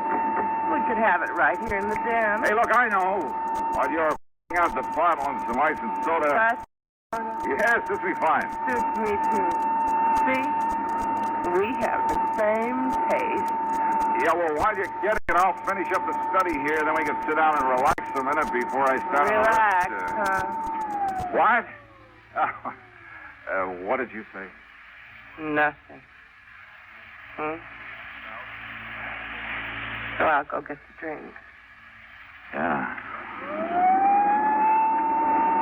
Still keeping the vacuum cleaner going, I made a dive for the desk.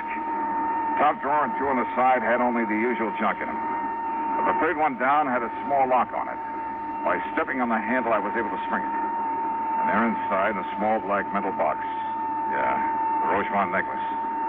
And even my untrained eyes told me this was no fake.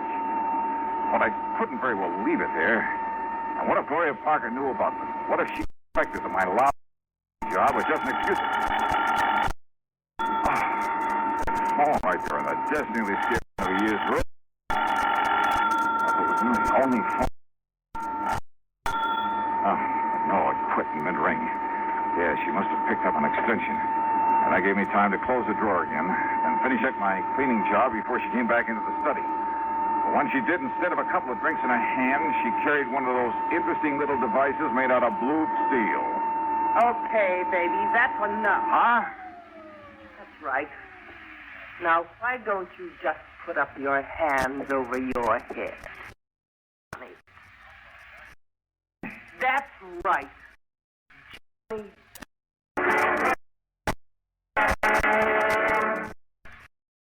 You're one of those people who newsmen are on the move all the time, always in the direction of developments of the day.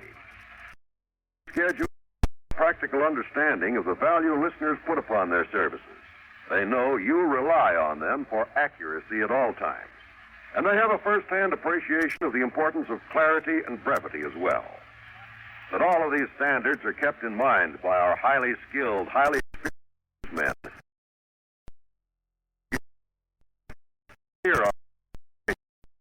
The busier you are, the more you'll appreciate the efforts of our CBS News staff. These men offer you a direct link with history day by day.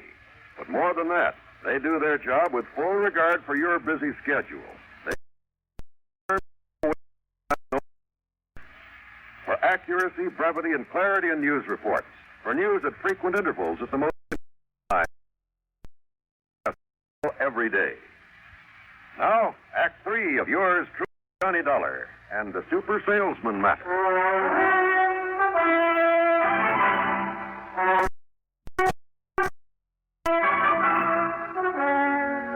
Smart, huh? Making like a famous salesman to get in here. Now, why don't you put that thing down? Oh, no. But you should have been smart. Oh, no, Johnny, that was Clayton, my husband. Thought you might come here. You... Johnny, Mrs. Parker. That's right. Johnny Dollar, the famous dick. You stupid. You think Clay didn't recognize me from the store last night? Oh? Then why didn't the police pick me up this morning? Police find out you were checking on him, they might think he had something to do with that phony necklace that... That what, Mrs. Parker? You know, that rich Mrs. Rochemont asked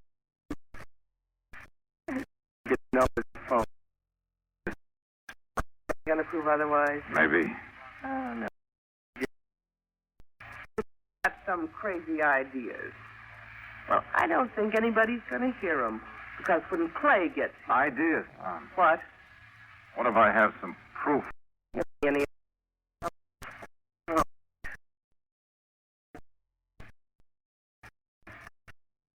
Oh, it's still luck. You've got no proof of anything. All right, now listen. It's done. Here. So, you got you my record. Gloria. Shut up!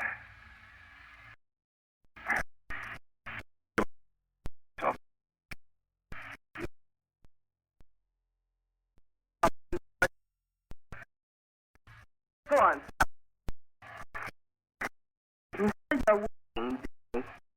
You'd better pray.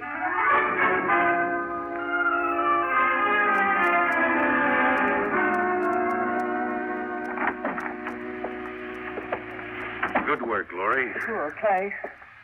The cubs are leading and the sheep to the slaughter. But why'd you let him in here in the first place? Even if you didn't know who he was. Are you kidding? What do you mean, Dollar? Well, if you could have seen the open arm welcome I got on the strength of batting my nice brown eyes at her a couple of times. Sure. You don't keep very close tabs on her when you're out of the house, do you, Parker? Now listen to him, Clay. He's lying.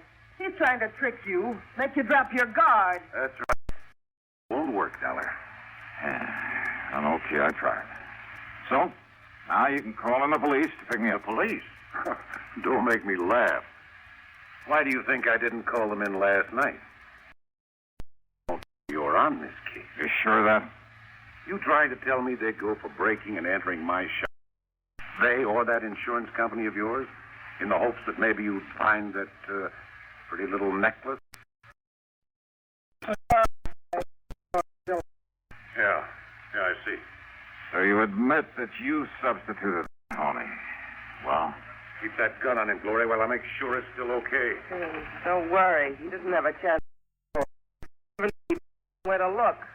Up until you called, I kept him busy. I kept the great John busy pushing a vacuum. No, it isn't here. All right, Dollar. Give me the gun, Glory. Sure. Now frisk him. Yeah, sure.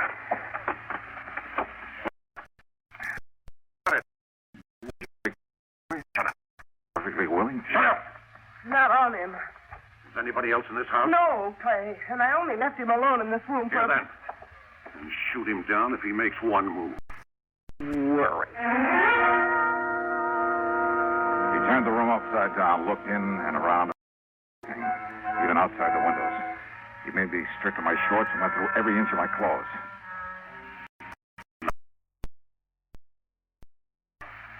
Glory, are you sure? Yeah, I'm sure. Well, then, if I'll leave you two to figure out what might have happened. Dollar, you don't leave this room alive.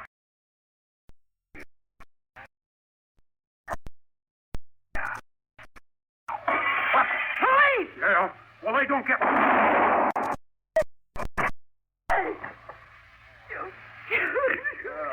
It was a nice... You okay? Oh, sure, Pat. Oh, and thank you, Lieutenant. Only Pat. Why? Well, when you didn't report to me that you'd found that thing in his in were last night. Please go on. Yes. Well, when I saw Parker from my office window, they saw him tear out of a shop a few minutes ago and burn rubber heading out in this direction. Obvious. So thanks. Yeah, thanks, Pat. And would you like to see the necklace? Somewhere inside this vacuum cleaner I didn't sell.